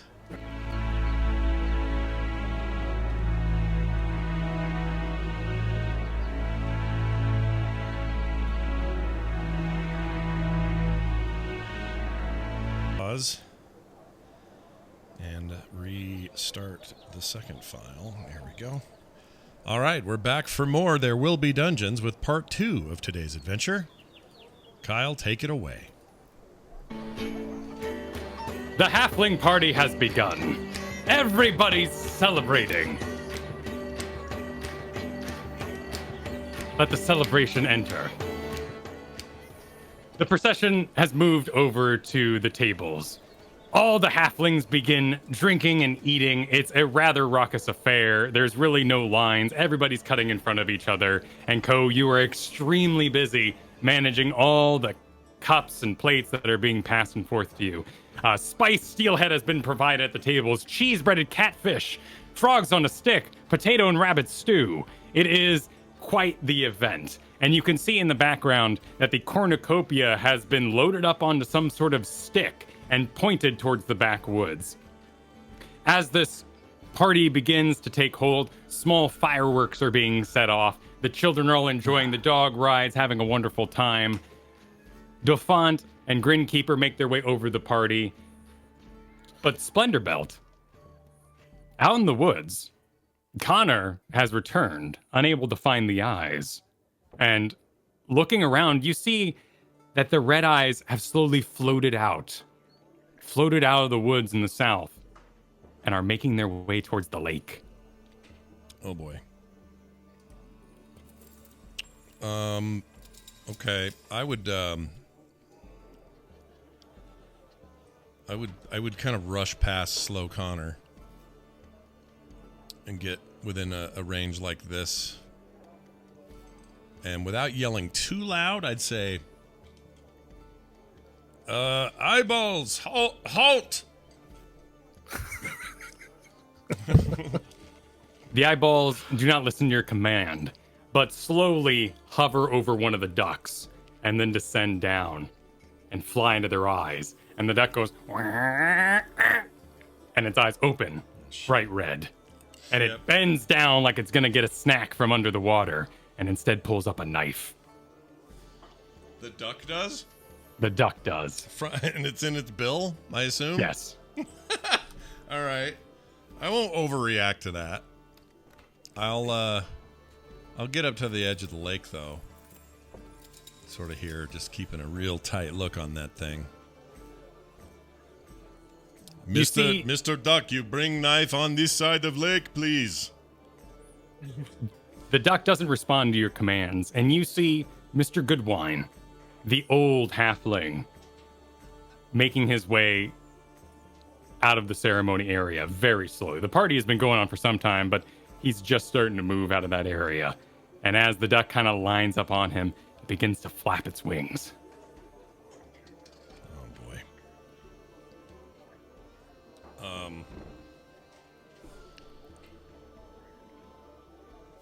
How fast is he moving, Mr. Goodwin? Very, very slowly. All right, I would command Connor to go over here and run interference. Boink. You command Connor to... How so? How is he going to do this? He requires instruction as a zombie. I would say, I would go, Connor, stop Mr. Goodwin from coming here, and I'll point to Mr. Goodwin. Stop Mr. Goodwin from coming here? Keep him from the lake. All right. Connor immediately heads over and begins to push Mr. Goodwin along. Okay. All right. I just want to keep him out of danger while I figure out the frick is going on with possessed duck here. The duck takes to the air and does a couple of circles, gaining elevation, and flies in the air. I would, I'm going to assume problem here, and I'm going to try to cast... I don't want to cause a stink. Hold on a second. All right, I'll hit it with Sacred Flame. Just to see if, it's a duck. It's just a freaking duck, yeah. So all right, I roll Dex have to beat 11? Yeah, no, 14. 14? Right. The duck flies in the air and begins to make its dive bomb. It kind of moves the blade over in its bill so it's pointing forward and begins to descend on this great arc towards Mr. Goodwin when a great ray of heavenly fire smites it from above and it slams into the ground there in the benches before the ceremony area. Does this make a loud sound that disturbs everything? Yeah, is it cause a ruckus or no? The duck flops over itself dead. And other than the groom's slingers, no one seems to notice. All the festivities are going on. The music's loud. No. People are drinking and enjoying the cheeses. There's now a dead duck. Well, Connor will look at Splendor Belt quizzically.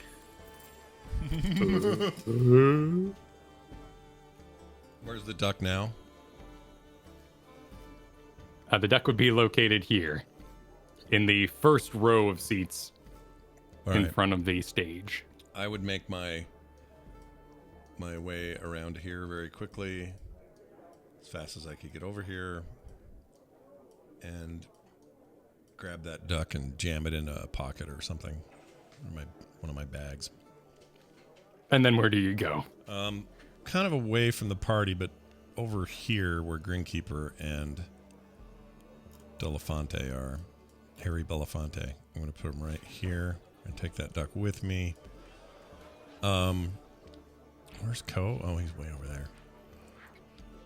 All right, yeah, I'd take it over there and I'd say, we may have problem. And I'll pull this duck out and flop it out in front of everybody. But kind of keeping it, we're kind of I keep it tucked in, kind of quiet. I'm not trying to make a big display here. And I'll explain what I saw. I saw these eyes. They were in the forest. We went and followed them for a while, me and Connor over there. And it finally came out, went into that duck, or into the duck. The duck's eyes turned red. Duck picked up a knife, and then I think was going to try to kill Goodwin over there, is what I'll explain. All right, roll a stealth or acrobatics. Okay. No, I'm nervous. Stealth or acrobatics? Oh my gosh, they're the same. All right. Well, stealth has disadvantage, so I'll do acrobatics. 10. You don't injure anybody, but Ko, you see Splendor Belt bulldozing through the crowd of halflings towards you, and he's carrying a dead duck.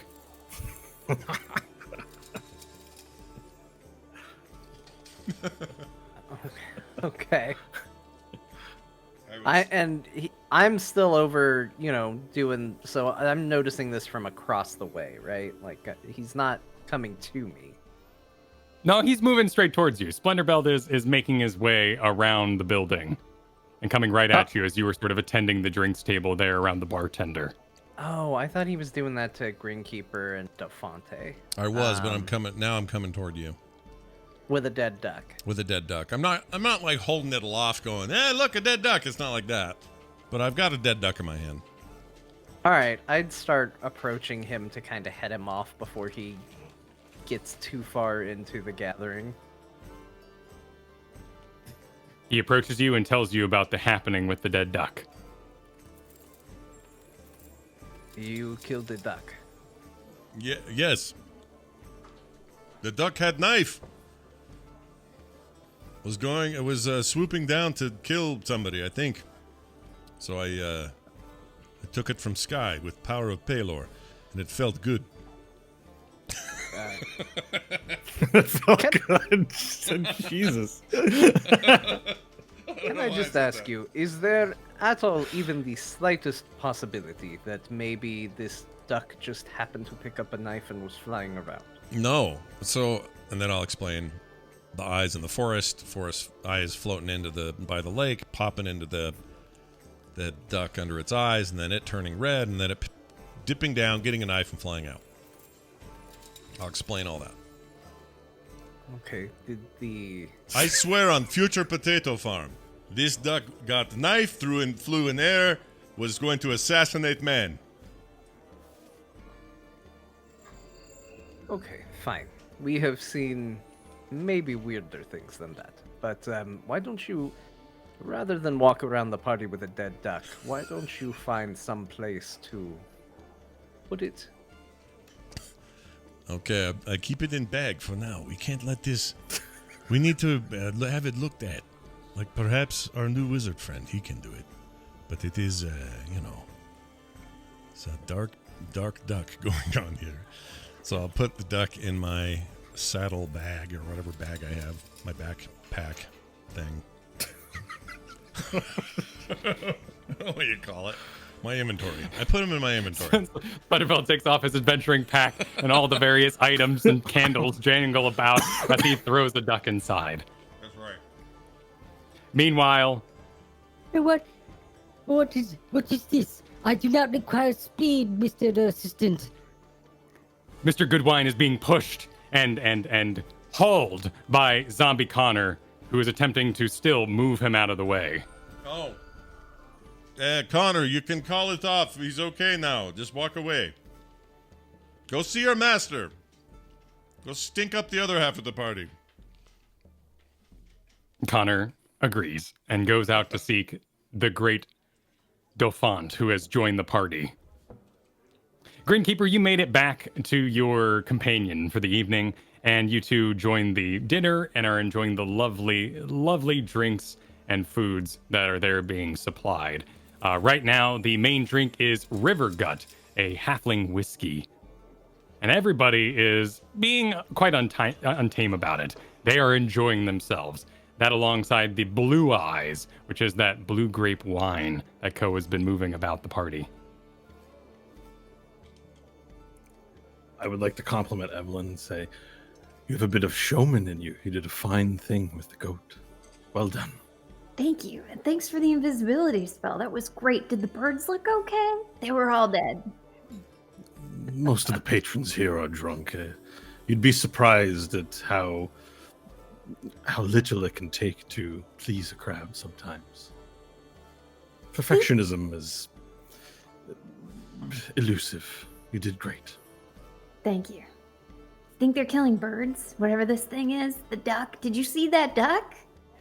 Did we see that? She saw it. Yeah, and I brought it over and showed you. Well, no, you brought it to Ko. I don't. Well, we're at the party. I thought we were just at the party, not a part of this. I brought it to you guys first. As we described it, Splendorbelt sort of did a drive-by duck showing at your table and then made his way to Ko. Yeah. Okay, sorry. Yes, I'm quite concerned about the duck. We should perhaps excuse ourselves and see if something mysterious is afoot. Are there other birds at this party? Greenkeeper will start looking around, trying to see if she can find maybe a parrot or another type of bird. Why don't you go and inquire with the captain, and I will go seek out some information of my own. Yeah, that's a good idea. I will use this as an excuse to go to the building, which I believe is like where we walked through, to pick up Hamlet and see if any, get filled in. A few hours have gone by. I want to know what Hamlet's been up to, and then Evelyn can talk to Captain Autumn Dew. Your recon spider. Yeah, awesome. So, Greenkeeper, you're heading to go talk to the captain. Yes. Okay.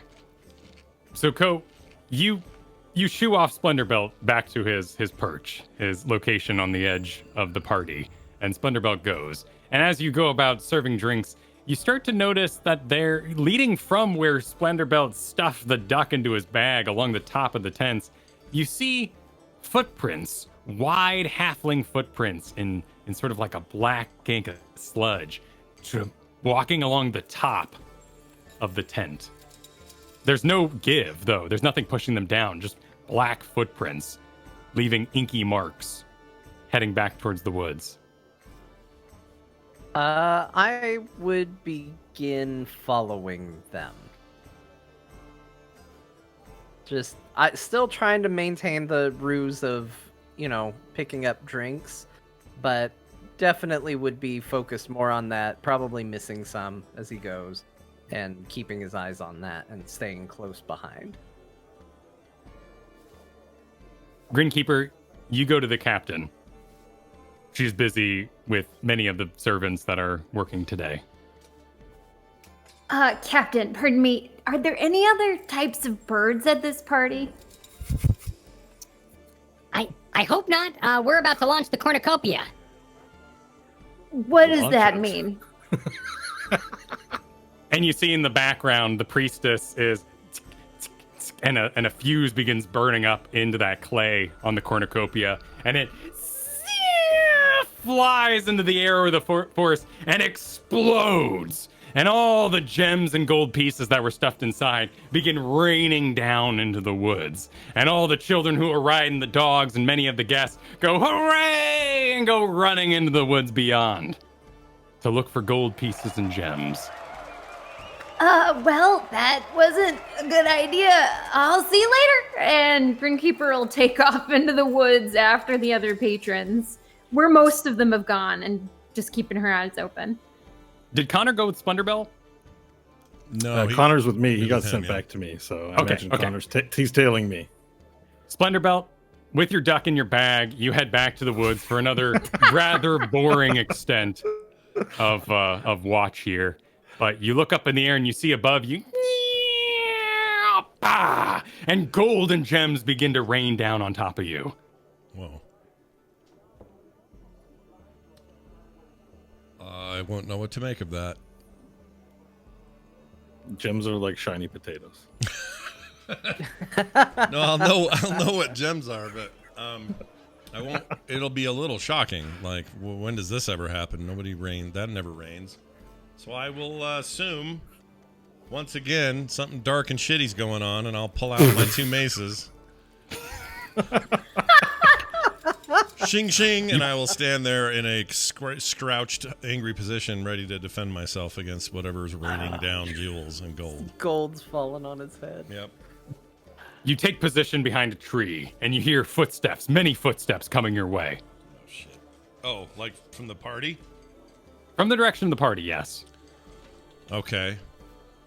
I'll whip around to the direction of the sound, wanting to make sure I'm not being, overcome or accosted or tricked or whatever.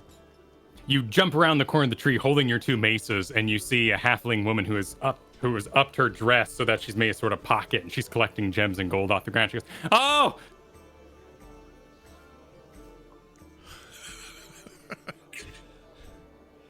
I'm going to scream. No, it's fine. I'm not here to hurt you. Don't you have a question about rain? This is not normal. Make a diplomacy. All right. See if I can't calm her the F down. Excuse me, a persuasion. Oh, I like that even better. An 8. She goes running from you. Orc in the woods! I work here. And back to the party. I work here. It's fine. Is he still dressed up like a snake too? Oh, he's still got his snake armor on. Yeah, he's not yeah. exactly, I don't he's look not like wearing a a- cowl Okay, or yeah. anything like that. But he was jumping out from behind the tree with 2 maces with his own faces printed upon them. Is the rain not weird? Face mace. All right. Well, I'll just continue to wonder what the hell's going on. This just seems wrong to me. It doesn't. You rain, see her it run just- back to the party and rejoin her table, and everyone, you see hands being waved and drinks being risen, and she joins the drinks, and everyone calms down rather quickly. Is it still raining jewels and stuff?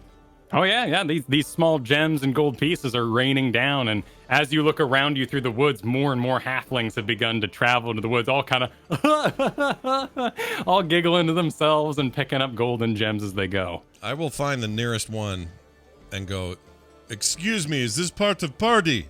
This falling down of gems from sky?" An orc! It's okay. I am here to help. I'm freaking security at this shitty party. You. What is deal with all this falling and you out here getting it? Someone explain this shit to me.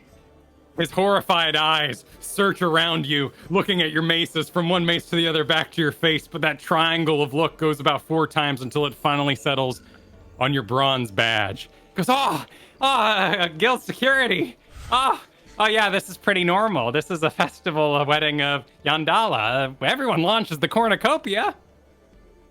Well, so this is on purpose. Do I get to keep any of it? Can I scoop some up? is just laying around, put in bag?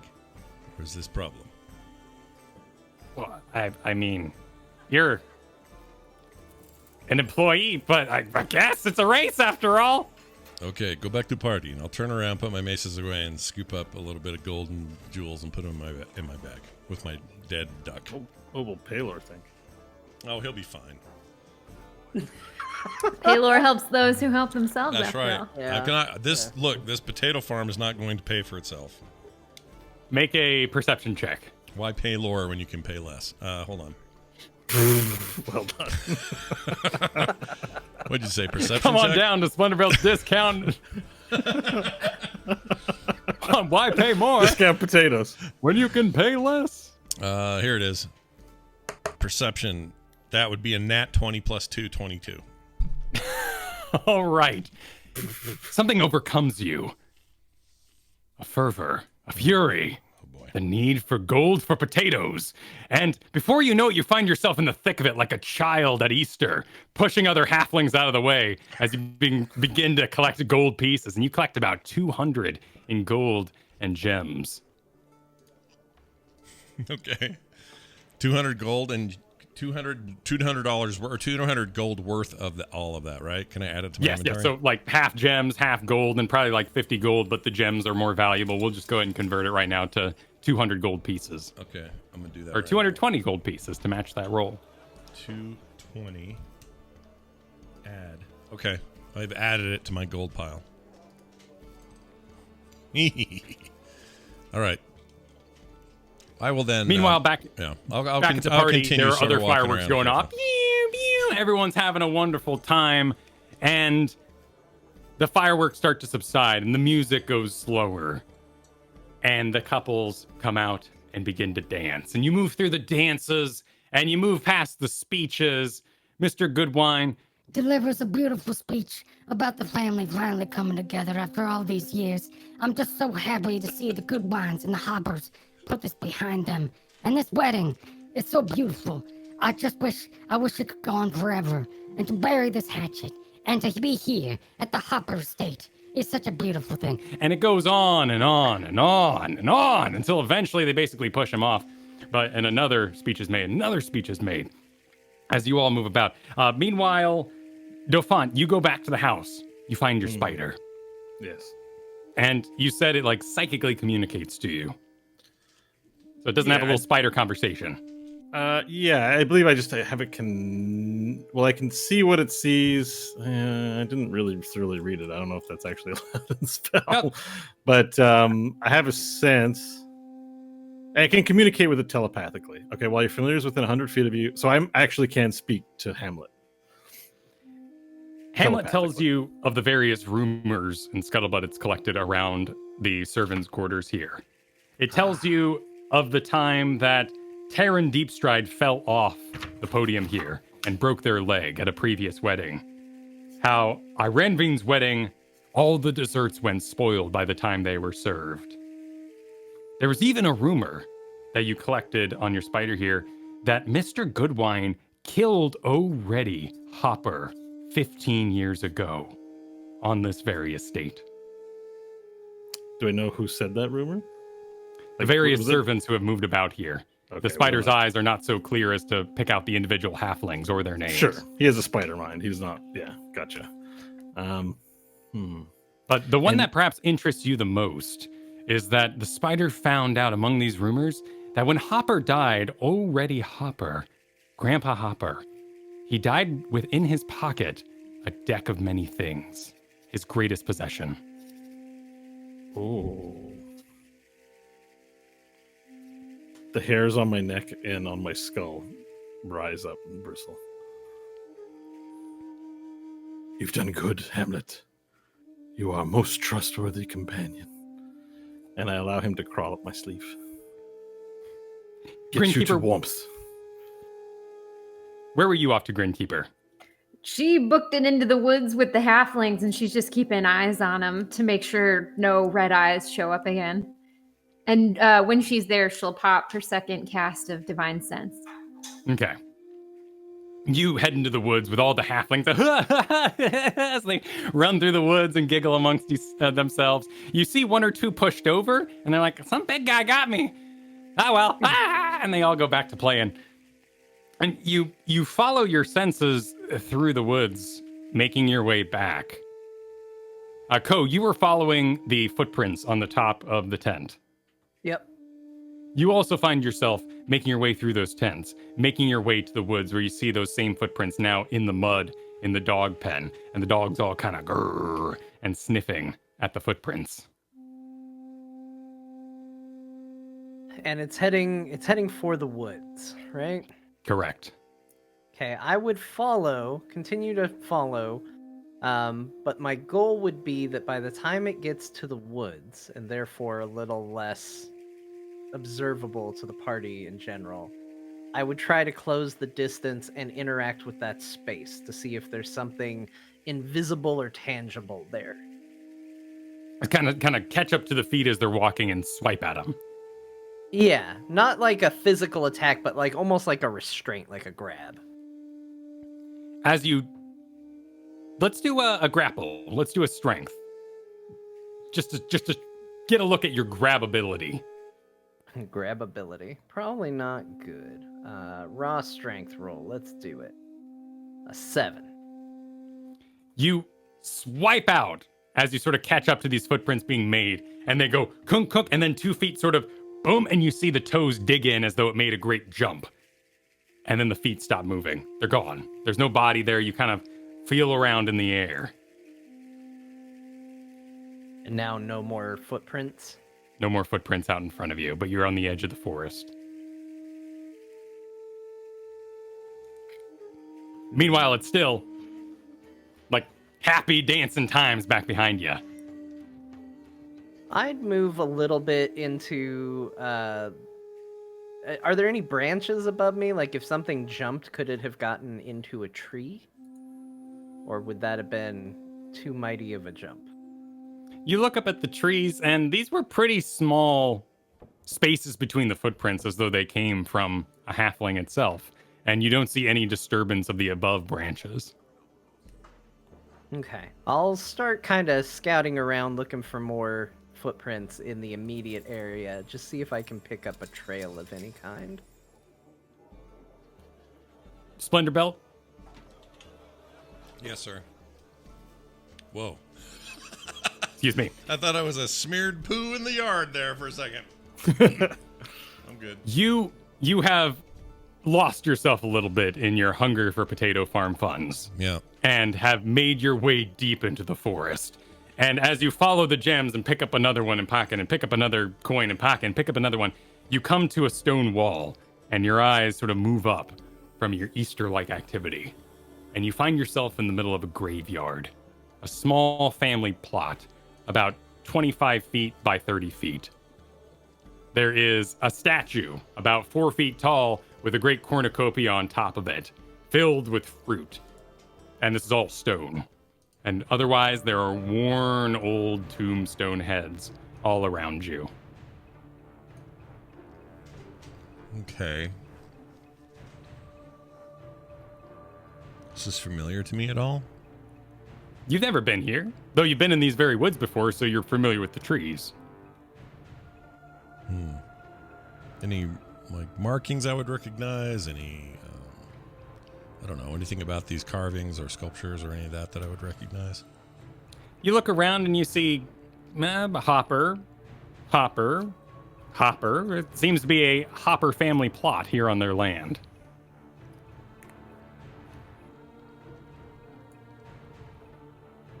Do I see any activity? Anybody around? Any activity or motion or anything? You look back behind you, and some 200 feet away, you see all the various sounds of the festivities and celebration coming through the woods. You see the money and gem hunters, but they are far away from you. Though with your passive perception, you do make out a Grinkeeper in her dress, beelining through the woods in your direction. Coming toward me? Yes. Okay. That's good.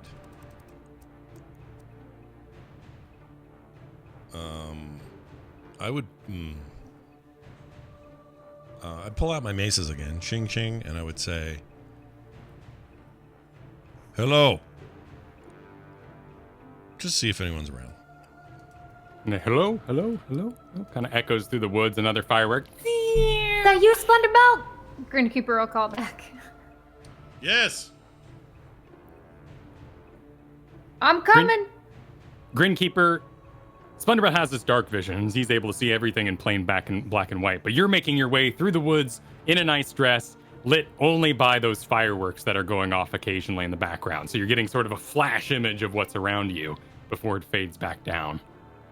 Ko, on the edge of the party there by the dogs, you see a Grinkeeper kind of hands out in front of her and then move a little faster when the firework goes off and then hands back to in front of her. All right, Ko is going to go ahead and I'm assuming didn't find any trail to continue to follow. So he's going to make his way over towards Grinkeeper and will call out the drift globe and light it up to kind of help light the way. Meanwhile, Dauphant, you're there pocketing your spider. And suddenly that stench hits you again, strong in your nose. The necrotic winds are back. This time they're strong. So I have a course of action in mind. Okay. Based on the rumors that I have. I would like to speak to Mr. Goodwin. Okay. And what I would like to do in order to do now, Evelyn, Ko, and Splendorbelt, they're all in the forest variously at this point. Nowhere. Yes. I'm like near the building. Can I see Mr. Goodwin? I'm going to update the map here for everybody. So if you look far to the left side of our map here, you can see where Splendorbelt's trail of money has taken him, and Grinkeeper making his way, and Ko just on the edge of that forest. So Mr. what I would Goodwin like recently delivered his speech, so he's kind of in the tables among the feasting. So what I would like to do is I would like to send Connor to go dance with Mr. Goodwin. Now, I anticipate Mr. Goodwin will not want to do this, so I will be nearby and approach and call off Connor. But what I will be really doing is casting a spell incognito. And I would like to cast Charm Person upon Mr. Goodwin, but pass it off as me commanding the zombie to stop harassing the patron. Okay, sounds good. Let's roll a performance check. And then what do I roll for your Charm Person resist? Okay, so the resistance on the Charm Person is a Wisdom 15, and the beneficial effect would be that it regards me as a friendly acquaintance. When it ends, he'll know that he's charmed, but it lasts for an hour. Okay. So I will roll that performance roll. Please be good. So it is an 11. Okay. Yeah. So really, the performance is just to conceal the fact that I'm casting a spell, not to alert other people. Once he's charmed, he probably won't mind. So I don't know. Yeah. Anyway, All right. it's an So, 11. so we play through this. Mr. Goodwin is hanging out by his table at the top of the dance floor. And Connor comes around, dance. Mr. Goodwin. No, I'm good. My knees were sore. I've been standing a lot tonight. I'm with the rest. But you approach him and cast the charm upon him, breaking up the pushing zombie on his back. Which has the verbal words of "In quos societas spiritus." Oh, Dauphin, I recognized you as a good friend. Yes, hello. Mr. Goodwin, my dear friend. I have an urgent message to deliver to you, but I can't deliver it here. Would you be so kind as to accompany me to a secondary location where I can share this information with you? Of course, you've done so much for my family, Dauphin. I will follow you wherever you go. All right, and so I will lead him out into the forest, away from the procession. Now, because of what I've learned, I may not necessarily right away want to share it with the Delvers, but if they could be nearby, that would be great. So maybe in the where's Splendor? Everyone's all over the place. Yes, but you do see Ko looking down at something, and then he looks up, kind of squints into the woods, and starts heading into the woods out in front of you, beyond the dog pen. Okay, perfect. So I will go near Ko, in that general direction, taking him out into the woods, so I can have a private conversation, but be able to call upon Ko should I need assistance. Roll a stealth check for me. Okay, stealth delicious. Or a performance if you would prefer. Both are fine. Performance is stronger than stealth, so Okay, if I'm go for it. hiding in plain sight, natty 20, 26 is the final result.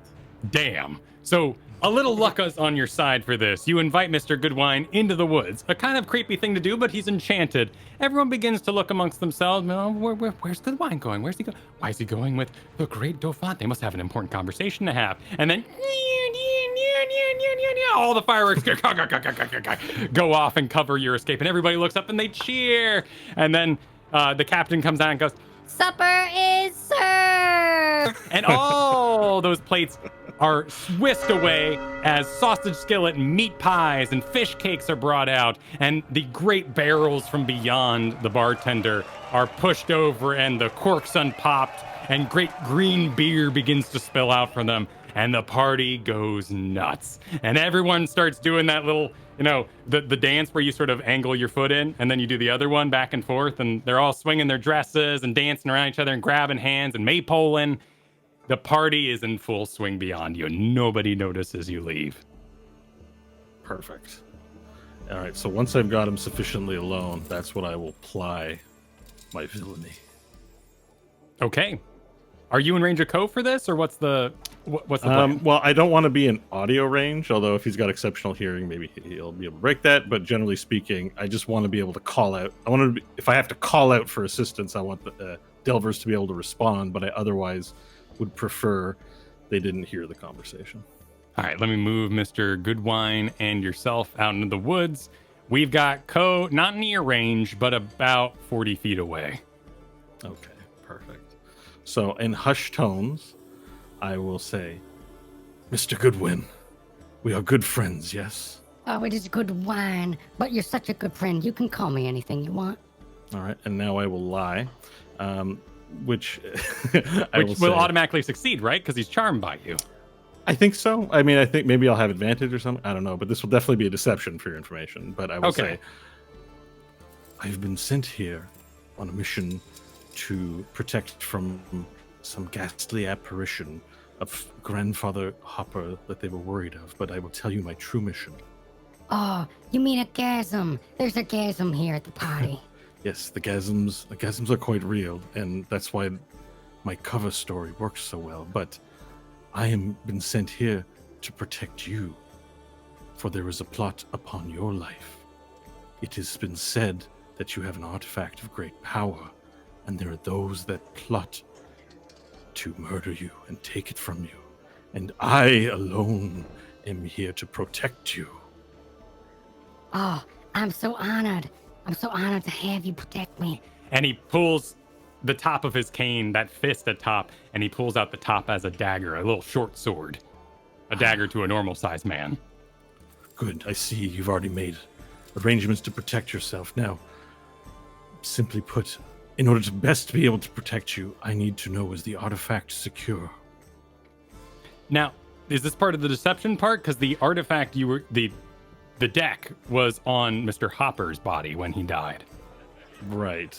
I kind of interpreted it as because of the murder rumor that he might have murdered him and taken. So I'm fishing for him to confirm that he has it through this sort of verbal manipulation. Perfect. Yeah. So if he doesn't have it, he might lie about this. But since I've charmed him and I'm his friend, trusted friend, why wouldn't he tell me? I'm here to protect him. So if he has it, I'm hoping he'll reveal himself accidentally to me. Oh, I got this +1 protection necklace that I wear everywhere. You can have it, my good friend Dauphin. You can have it. Dauphin, not Dauphin. Mr. Goodwin, we've known each other for so long. So long. I speak of an enchanted deck of cards. The enchanted deck? Do you not have that? The hopper deck. Oh, that hopper. Oh, already. He made me so mad. What did he do? He plagued my family, the Hoppers and Goodwins, for years. The trade wars. It came to blows. Yes, well, we know the Hopper family are a bunch of scoundrels, yes? Oh, yes, the Hopper family. How did you feel so comfortable uniting those families when such bad blood remains between the families? Well, my good friend, I felt much more comfort when Mr. Hopper was dead. Yes. And how did he meet his tragic end? You can trust me. Of course I can. You're my bestest friend. There's a tree. There's a tree deep in the woods, and we beat him senseless, and I strung him up. Oh, good. You have no idea how happy that makes me to hear you finally delivered justice to that cretin. Oh, it makes me happy that you're happy, my best friend. But did you pilfer his deck? He had it on him that day, 15 years ago. I did not know. I left him in the woods. So you didn't take the deck for yourself then? I did not know his most precious deck was there on his person. Well, I have to tell you, Mr. Goodwin, that deck... It's good wine, but you're such a good friend. Good wine, excuse me, pardon me. Mr. Goodwine, that deck is an ancient Goodwine heirloom. You must help me to recover it now. Of course I will. What must I do? You must show me the place of his murder and where his body was left. Absolutely. Right this way. All right. And he puts the dagger back in the stick so that it can function as a cane again, and he starts hobbling out into the woods. I will instruct Connor. I'll say, Connor, watch for any interlopers. And I'll put him on sentry duty. Perfect. I'm just checking the duration of the charge. It's 1 hour. Sweet. Cool. We are excellent. All right. I have new friend. Splendor Belt, Grinkeeper catches up to you, and you're both standing in the small family graveyard. Splendor Belt, with your dark vision, you see Ko approaching in the distance, about 150 feet away, making his way through the trees. And still, for those of you without dark vision, you would see the ground illuminated by the various fireworks that continue to go off from the wedding. Okay.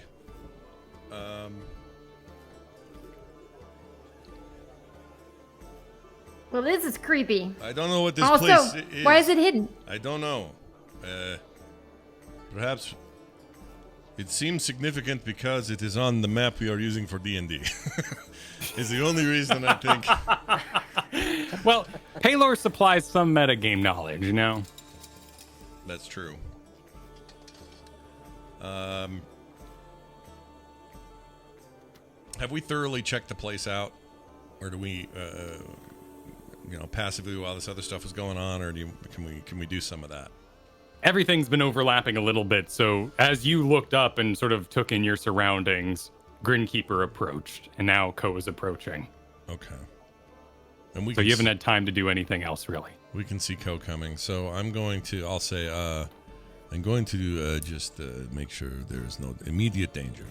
I'll walk around, maces out, and just kind of check this place out, poke around. All right, you can both make investigation checks. Okay.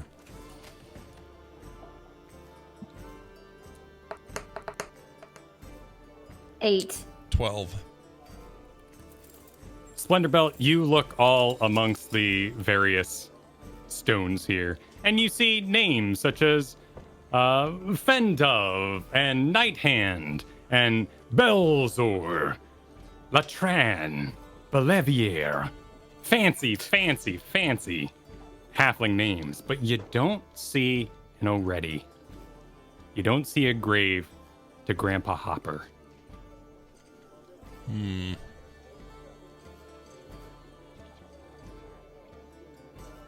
Our whole goal is to make sure this Grandpa Hopper does not haunt the wedding, but his grave is not here. Well, and how are we supposed to stop him? I don't know. Something is weird. We should talk to Ko and find out what is happening. Well, Ko, hurry up, you slow ass mother effort. Rings out through the woods at you, Ko. Hurry up, we have to talk. Ko comes running up. What did you find? This? And Grinkeeper will motion to an entire graveyard with apparently no path leading to it. Okay. Did something come through here? No, Was what we there are more saying. Red eyes, This evil is- ducks. We are I supposed. was following mysterious footprints. What did you find? We were trying. Well, it's a long story as to why I'm here, but we are trying to find Grandpa's grave. It's not here. So if he's, this haunting we are meant to stop. The entire job here feels perhaps in peril now because there is no grave for this man. Okay. I just want to be clear for a moment. We were hired to prevent anything from attacking the wedding, and we have all wandered out to the graveyard because. And looking at Splendorbelt now, you see his pockets filled with gems and gold pieces. Glinting in the moonlight and fireworks. Professional. May I ask you a question, Splendorbelt? Is the reason you are at this graveyard that you were wandering through the woods, acquiring treasure? Well, initially it was concern for whatever was happening. Have you ever had it rain like this? This is new. And I wave my hands around wildly toward the sky as if that was somehow meant to say something. It was weird, and then I asked a partygoer, is okay for me to pick up? It helped go to the potato farm fund, and he says yes. So I pick him up. It's no big deal. But it is still significant there is no grave for Grandpa, so if we are worried about haunting of Grandpa, perhaps he either does not exist or is already up and out and is haunting, and we don't know it. Well, that is exactly my concern. If he is up and haunting, we need to be where he is, not where he isn't. So I we was go back. following mysterious footprints that were going into the woods, but I lost them. Oh, I'm worried that this is a bit of a distraction. I think we should turn around and head back and make sure nothing is happening with the wedding. Unless, Splendorbelt, you wanted to do more scouting in the area. no, let's go back. You make good point. We go back. Also, I expect a split of the treasure you've acquired, 50-50. I did all the picking up. You Evenly, amongst us. My mistake, Greenkeeper. Oh, you can keep it. It's cool. 50-50. You all start heading back towards the party, and as you make your way through the woods, fireworks illuminate yet the area again, and you see the great Dauphin and Mr. Goodwin walking towards you. Well, Mr. this Goodwin is appears to be interesting. in a bit of a daze, but very happy. Come, my drunken friend. And I'm show so me. drunk. I'm my best friend. Show me. So we're What trying, exactly is going on here, Defont? and sort of so that so that Mr. Goodwin can't see. I do a little gesture of this A little in one of my eyes. Yeah. To signaling to the rest of the Delvers, but so that Mr. Goodwin cannot see. Oh, so we're to intuit that he's up to some control business. Now, Mr. Goodwin, my dear friend, you can trust these Delvers.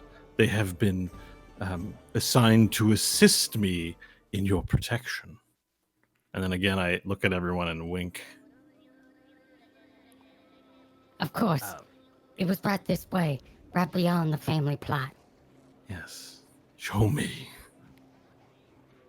Mr. Goodwin takes the lead, and he stumbles, his old self, teetering and tottering through the woods here. But every time he stumbles, he just kind of catches himself and, I'm so much older than I was. Oh, you're not that old, Mr. Goodwin. You have many years left and many celebrations and feasts yet. I hope so. The friend, Don't my despair. friend. Oh, I won't despair because you're my friend. And I have your best interests at heart. We will get through this. And as he makes his way over towards the graveyard, he stops about 15 feet from it and looks around. I don't remember. It was somewhere around. And just then you hear a crunch, a great crrrr, as trees begin to fall deep in the woods. Another firework goes. Hurry, Mr. Good, before assailants arrive. Where's the corpse? Where did you bury it? Did you bury it at all? I told you, I didn't bury it. I just left him right there. And as he says there, you see a massive tree come teetering through the woods on its big roots. It's got no leaves on it. A massive, massive oak as it cool, and swinging from a noose on the side is a thin halfling body wielding a sword. And it says, Goodwin! And swings its blade back and forth as it swings on its noose on the tree. Whoa, whoa, whoa! And Evelyn's gonna jump in the middle and go, stop! Right now! What is going on? The tree continues to advance, and the swinging body, Goodwin! Okay, I would like to cast the spell version, the non-ritual version of Detect Magic upon this tree. All right, you do it. And so I shout out, Ut visus ad deditonem relatorum. And your robe kind of whooshes in the necrotic winds that are exhuming from this tree and this body. And they're beep, beep, beep, beep, beep, your little arcane vision, beep, beep, beep, beep, beep, beep, two kind of squares, kind of beep, beep, beep, beep, beep, beep, beep, beep, beep, beep, beep, and his upper pocket, you can see clearly the deck of many things. Roll initiative. Oh, okay. Sorry. Just for that information, just to clarify, am I able to discern if the creature and the corpse hanging from the tree as like one entity or two separate entities? With your roll, you would note that the body hanging there is the source, and kind of the necrotic energies are going up through the noose and into the tree. Gotcha. Okay, perfect. Yeah, and just again with the other question too, is the body a gasm or is it a zombie? Like, is it a flesh gasm or an ethereal gasm? It's a do I know full this? body gasm. Full body With, gasm. with your knowledge of the undead, you would immediately know this is a white. It is a thin, sun-bleached body. Gotcha. Okay, perfect. So, Then and- let's roll initiative. All right, so thank you. Yep. And in that knowledge, you know that whites often rise by themselves. They have their own motives. This is not a animated corpse from another being. So you could say white orgasm. Yes. Either one. Either one works, really. Yeah, It really, white it's orgasm. fluid. Yeah, it's fluid. Oh, okay. You guys took it too far. Just kidding. There's no such thing as too far. All right. My initiative roll is 18. All right. And we have a Co at 16 and a Grin Keeper at 9. Yeah, and I'm at 6. Glorious roll. I thought it was a 1, but it was a 7. All right. Dauphin, So- you get the spring on things. Okay, so just for your awareness, the charm person is not a concentration, so I don't have to actually maintain any concentration on him. So he'll continue to remain charmed no matter what happens. The detecting of magic is, of course, concentration, but I'll be dropping that probably for other spells. Just so you know. Sounds good. Okay, so before me is an animated tree, a tree animated by this white dangle. He's dangling it by the neck. Like, is it Yes. a noose? Yeah. A noose around his neck, and he's swinging a sword back and forth in front of him. All right. Wow, my first combat, you guys. What do I do? I will. Okay, so even though I'm not casting Gust, I will flourish and wind will flow all around my robes as I reach immediately onto my robe and pull off. Like, it's not like it's a stitching or embroidered. It's just I pull a star from out of my robe. And then there's this long sort of stringy blue mana mozzarella that pulls and then snaps. And then it poofs into like this energy in my hand, and I yell out, "Tuz, tuz, tuz, tuz, tuz!" as I cast magic missile at the 5th level from the ability of my robe of stars, which I believe means this one more dart per spell level above the first. So I can't remember what the baseline of magic missile is. I don't have it handy. I think it's 3, maybe. More dots. Let me just see spells.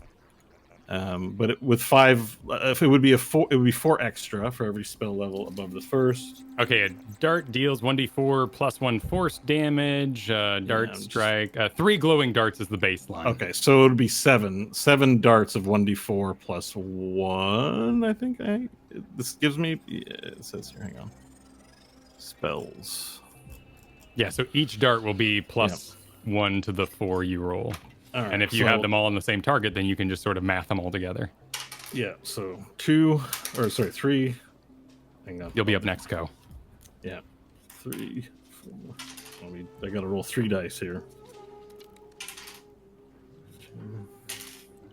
And are you aiming the missiles anywhere particular? I'm aiming the missiles at the white hanging from the tree.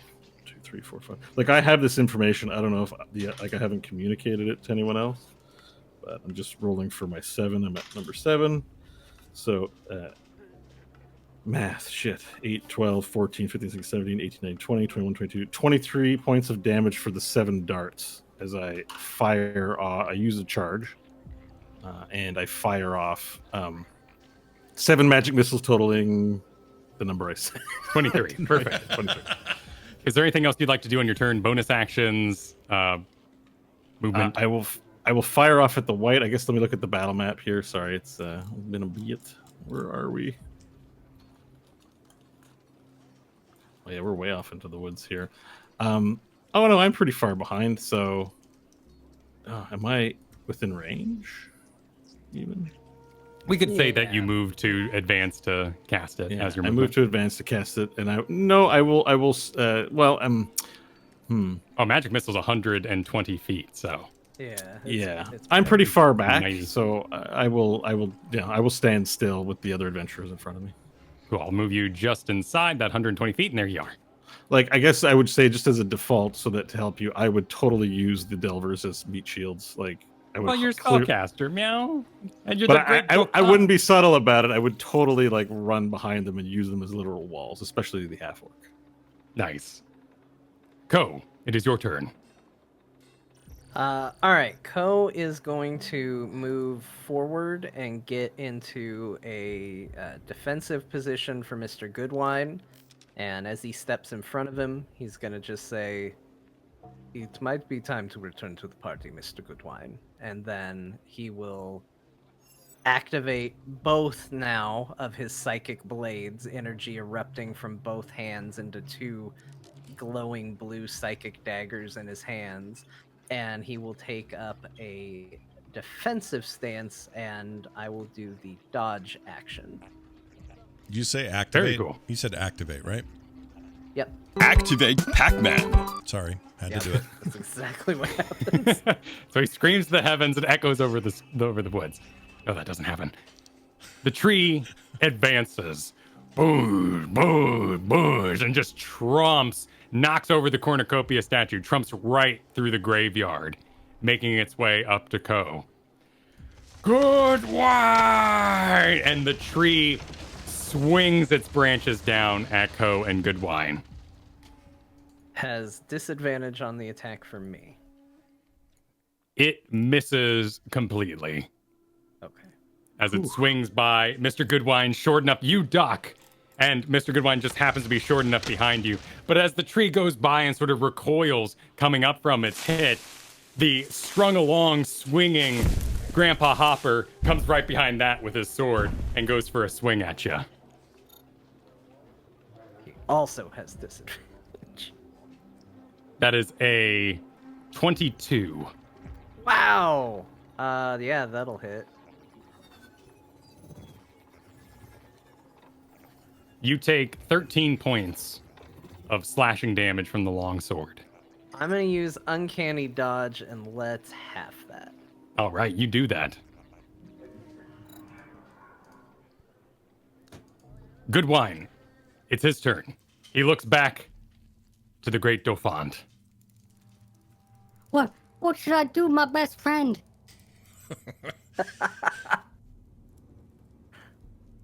Oh, he looks okay. What should I do? Hang on. Stay safe, and I will find cover. You must be protected at all costs. Get behind the orc. Ah, the orc with all the gems and the gold.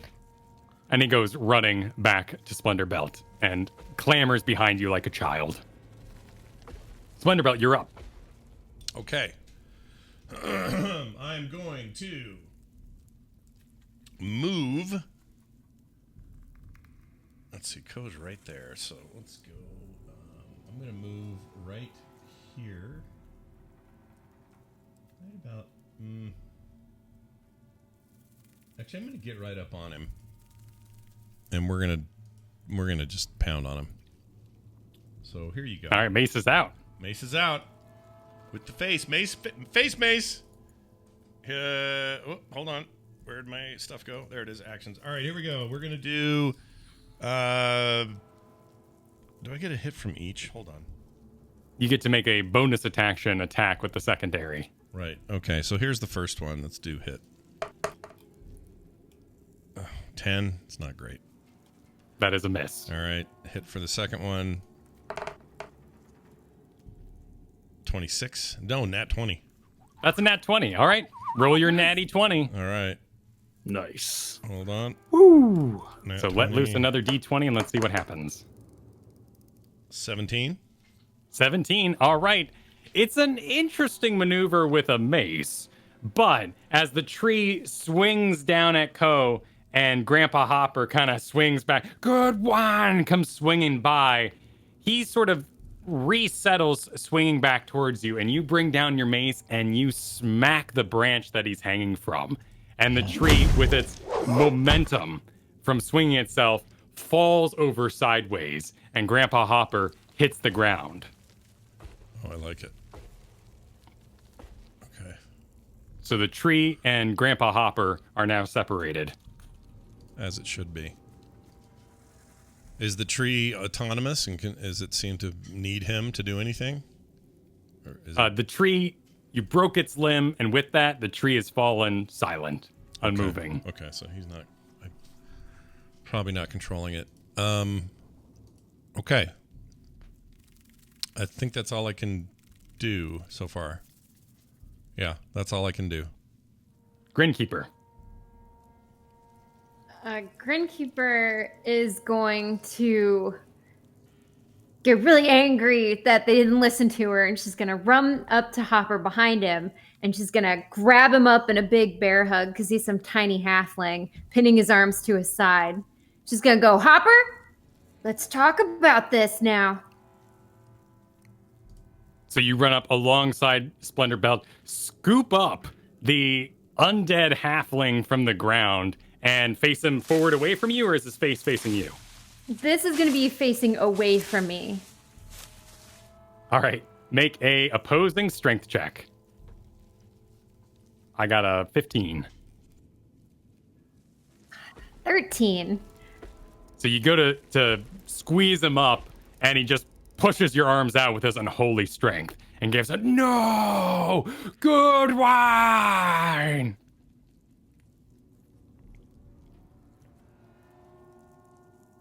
That'll be it. Dauphin, you're up.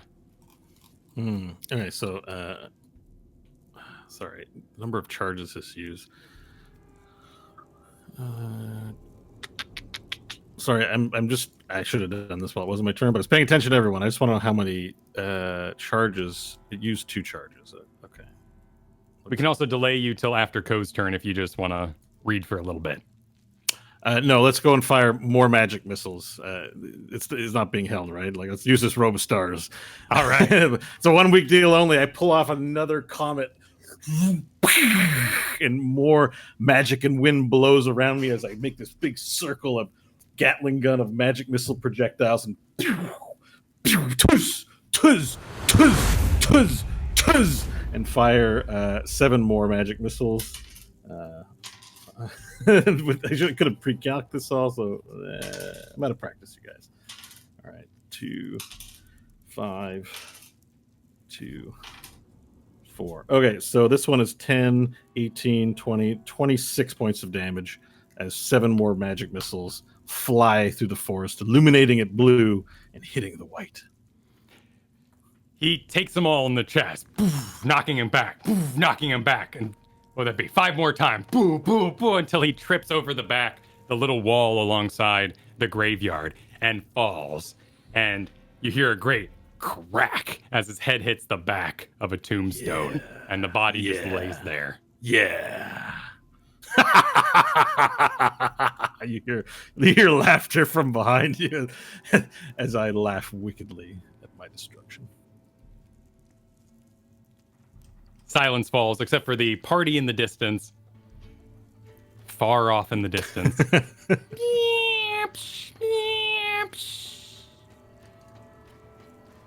Goodwin, what did you do? Now I will intercede on Goodwine's behalf. I'll say, now, Evelyn.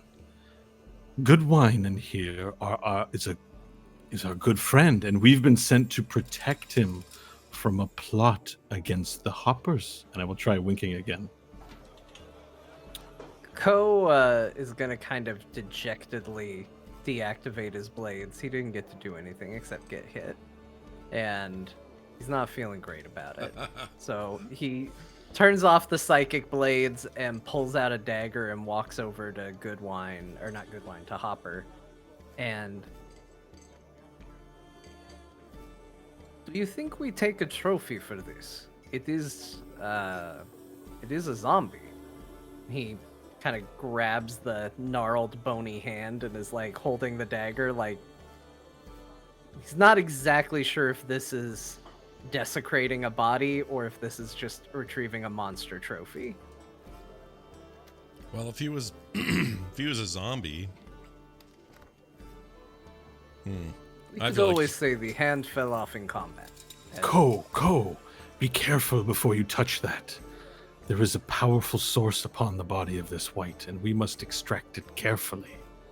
Behold, and I will cast Mage Hand by speaking out Carpe Mundo, and I wish to search the body with this ghastly blue hand for the artifact and reveal it to everyone so that they may see. You see this blue hand fly out from Dauphin, and it kind of starts smacking the meat, looking around, kind of checks the lower pockets, and then makes its way up and very deftly unpins or unbuttons the top lapel pocket, and out of it slides a couple of cards, and the hand sort of gives a little fingers wiggle back and forth hungrily, and then remove a deck of cards before flying back to Dauphin. Okay, I won't pick them up though.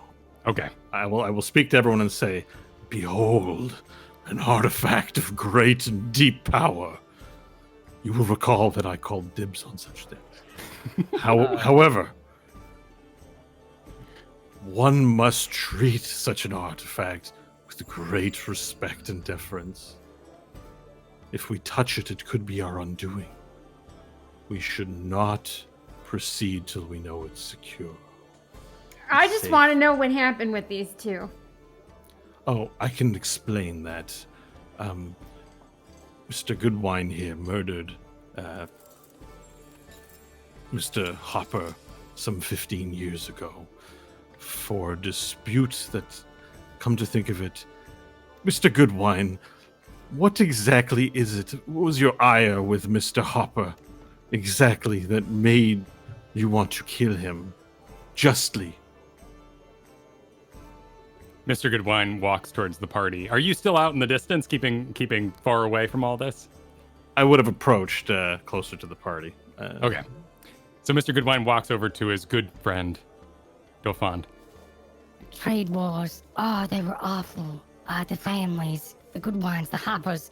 We couldn't get along. We hired bandits to stop each other. I tell you this because my good friend stands right here. So what you're saying, what I am hearing, Mr. Goodwin, is that there is really no hero or villain in this tale. You are both the tragic victims of a classic theatrical trope of tragedy, the failure of families to get along. But tonight we bury that hatchet. We have a wedding, and the two families come together finally, and peace will be had. Let me recommend to you that you speak of tonight of no one, for your families would exile you. We live in a new world of acceptance now. People who are soft and despise murder and villainy, who seek out to be good and accepting of all kinds. I do not recommend you share beyond this. Oh, I think I've got something. Enjoy the spoils of your victory. Mr. Goodwin, you need to bury this man. Bury him? Yeah, you need to dig a hole and you need to bury him in his family graveyard. We wouldn't want to ruin the wedding. Roll comes a walking up alongside Greenkeeper while she talks, stuffing something in his dinner jacket. You'll note that Hopper is missing his right hand. And just sort of nods in the affirmative to give her support. roll a persuasion as he's not charmed by you.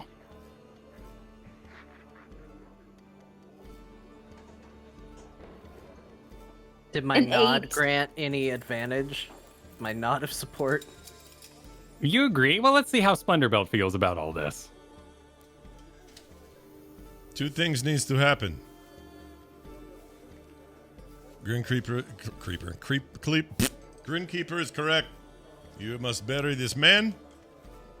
Other thing that is true is new wizard man needs to give his share of money if he wants to keep shit that we don't get to have. So you have your dib system, fine. We take your money and split it. Wait, now you're talking to me? I'm talking to everybody. Okay. I will respond and say, a fair trade. I will take this deck of cards in exchange for my share of the pot. I mean, if you are going to take cards no matter what, we should get your money, is what I'm saying. I still feel this is quite unfair since I'm an equal participant in resolving this quest, but this is a delightful item that has piqued my curiosity. If it helps to make it easier for me to obtain this, then it's an arrangement I can agree to. As for the body, wise Evelyn speaks true. You must hide the evidence. Well, there's I also mean it more as a soul-finding piece, but yes, A perfect cover story. No. And It's likely she also, may be true. it's also good because you should respect the dead. It's not just for cover story. This is for find he came peace. back because he wasn't buried. Yeah, you find peace, move on, have good feelings, and then when we leave, we all go our separate way. I go work on potato. We have a happier disposition. Mr. Goodwin, listen to these folks. It is good advice. I back it. Oh, if you back it, I will do it. I just need a shovel. Does anybody have on their person a shovel I could use? No, you use your hands. Oh, now, Evelyn, don't be barbaric. I don't have a shovel. Hands are great shovels. What sort of paladin would force a man to use his hands to bury a corpse? You're looking at the paladin that would force a man to bury the thing that resurrected that was going to ruin the very wedding we were sent here to protect because he wasn't buried before. Allow me to argue back that it will take too long for him to do it with his hands. We would like to get him back to the party so no one knows that the wiser. No one's the wiser. Okay. I can use my dagger. The very dagger I stabbed him with multiple times before we strung him up. It's poetic. Do you agree, my good friend Dauphin? I will help you. My servant Connor, and I mentally, I call out, Connor! My servant Connor can help you. He's got great digging hands. Zombies are particularly skilled at moving earth around and escaping. So the plan is enacted. Goodwin makes his way towards the halfling small body of Hopper, and in his old, feeble, and fat state, lifts him up. And Ko, with your advanced perception, under the light of one of these fireworks that go off, you see that the White's teeth are gritted. He's furious looking in the face, and on his chest, this dark crack begins to form and down the body, and it begins to shake a little bit. But as Goodwin goes over and picks it up, it rests. The body limps, goes limp in its arms, and a small smile creeps onto the corpse's face. Goodwin carries it over to the yard, which has recently been some room has been made because a tree walked through the middle of it, and he begins to dig hand and dagger, and then the zombie joins in, and they make a hole, and they bury Hopper. And as you all turn to leave, to head back to the party with Goodwin, Ko, you look over at the bottom of the tree, and there amongst the roots, dripping, is a black sludge. You all head back. Mr. Goodwin shakes it off a little bit. Well, I feel peaceful. And walks off into the party. Does anyone do anything? Does anyone enact a plan? Try to. I would. Never mind. I just want to figure out a way to keep that guy in every story we ever do. But keep going. Sorry. I love him. I have for the deck. I will not have touched it with my own skin. I will have collected it into whether some sort of cloth or canvas that I have, and tie it to ensure it's secure, and then place it within my bag of holding. A deck box and little sleeves? Yeah, I sleeve it Magic the Gathering style. These are valuable cards. We don't want to devalue them. Little anime girl on the back. If there's edging, and tears on the side, it will decrease its value. You return to the party. At this point, time has passed. Everybody is thoroughly sauced and gone. The party has succeeded. In proceeding into the night, it's deafening. The party goes on. And that's where we end this adventure. Will we see Dauphin again? Well, perhaps. He heads out the next day with his deck, leaving behind his funds, which are split among the Delvers. Not before, and this is important, thanking them for their assistance, and also telling Evelyn that he thinks they made a great team, and if she would ever wish to accompany me to the theater on some night in the future to seek me out. And I give her the address of my abode. Creepy wizard, man. Evelyn accepts graciously. An oath-breaking paladin would be a great servant to have. So, yeah, that would be his secret plot. It's not for what you think. It's for power. Power, yeah. It's always for the power. I get it. Well, that's fantastic. What a fun time. Bo, thanks for guesting with us today. Man, it was really great to be back. Yeah. Round of applause for Bo Schwartz joining us today. Yay. I missed the shit out of playing D&D, and this felt really good. And I had a great time, and I definitely want to play more. Well, good, because you're always welcome back here. We will see what happens next time. So that was season 2, episode 2. Episode 3 is next week. I can do math. It's pretty simple if you try. And I look forward to having us all back together, of course, for that. In the meantime, it's a brand new month. Today's the 1st of May. Okay, 2021. That means if you head on over to our website, therewillbedungeons.com, and you sign up to be a Dungeons Plus member, you get rad stuff you can't get any other way. Okay? So, there'll be a bonus show next week sometime, and that'll be only available to you to get early. It's the only way you can get it. So go check it out. Show's always ad-free, always available with content and extra stuff over at therewillbedungeons.com. Okay, that's going to do it. Thank you all for joining us. For me, for John, for Kyle, for Kristen, and it feels great to say, for Bo. Yeah. We'll see you next time.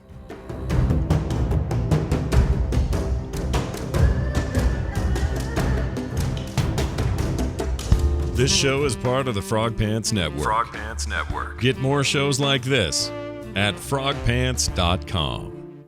Nice. Oh, and for old time's sake, hold on. And my brain. Nope. Where is it? Where did it go? I have the. No. I have Oh, here it is. Captain, we're under attack! There you go. Classic. Just for old time's sake. I love the callback to the snap.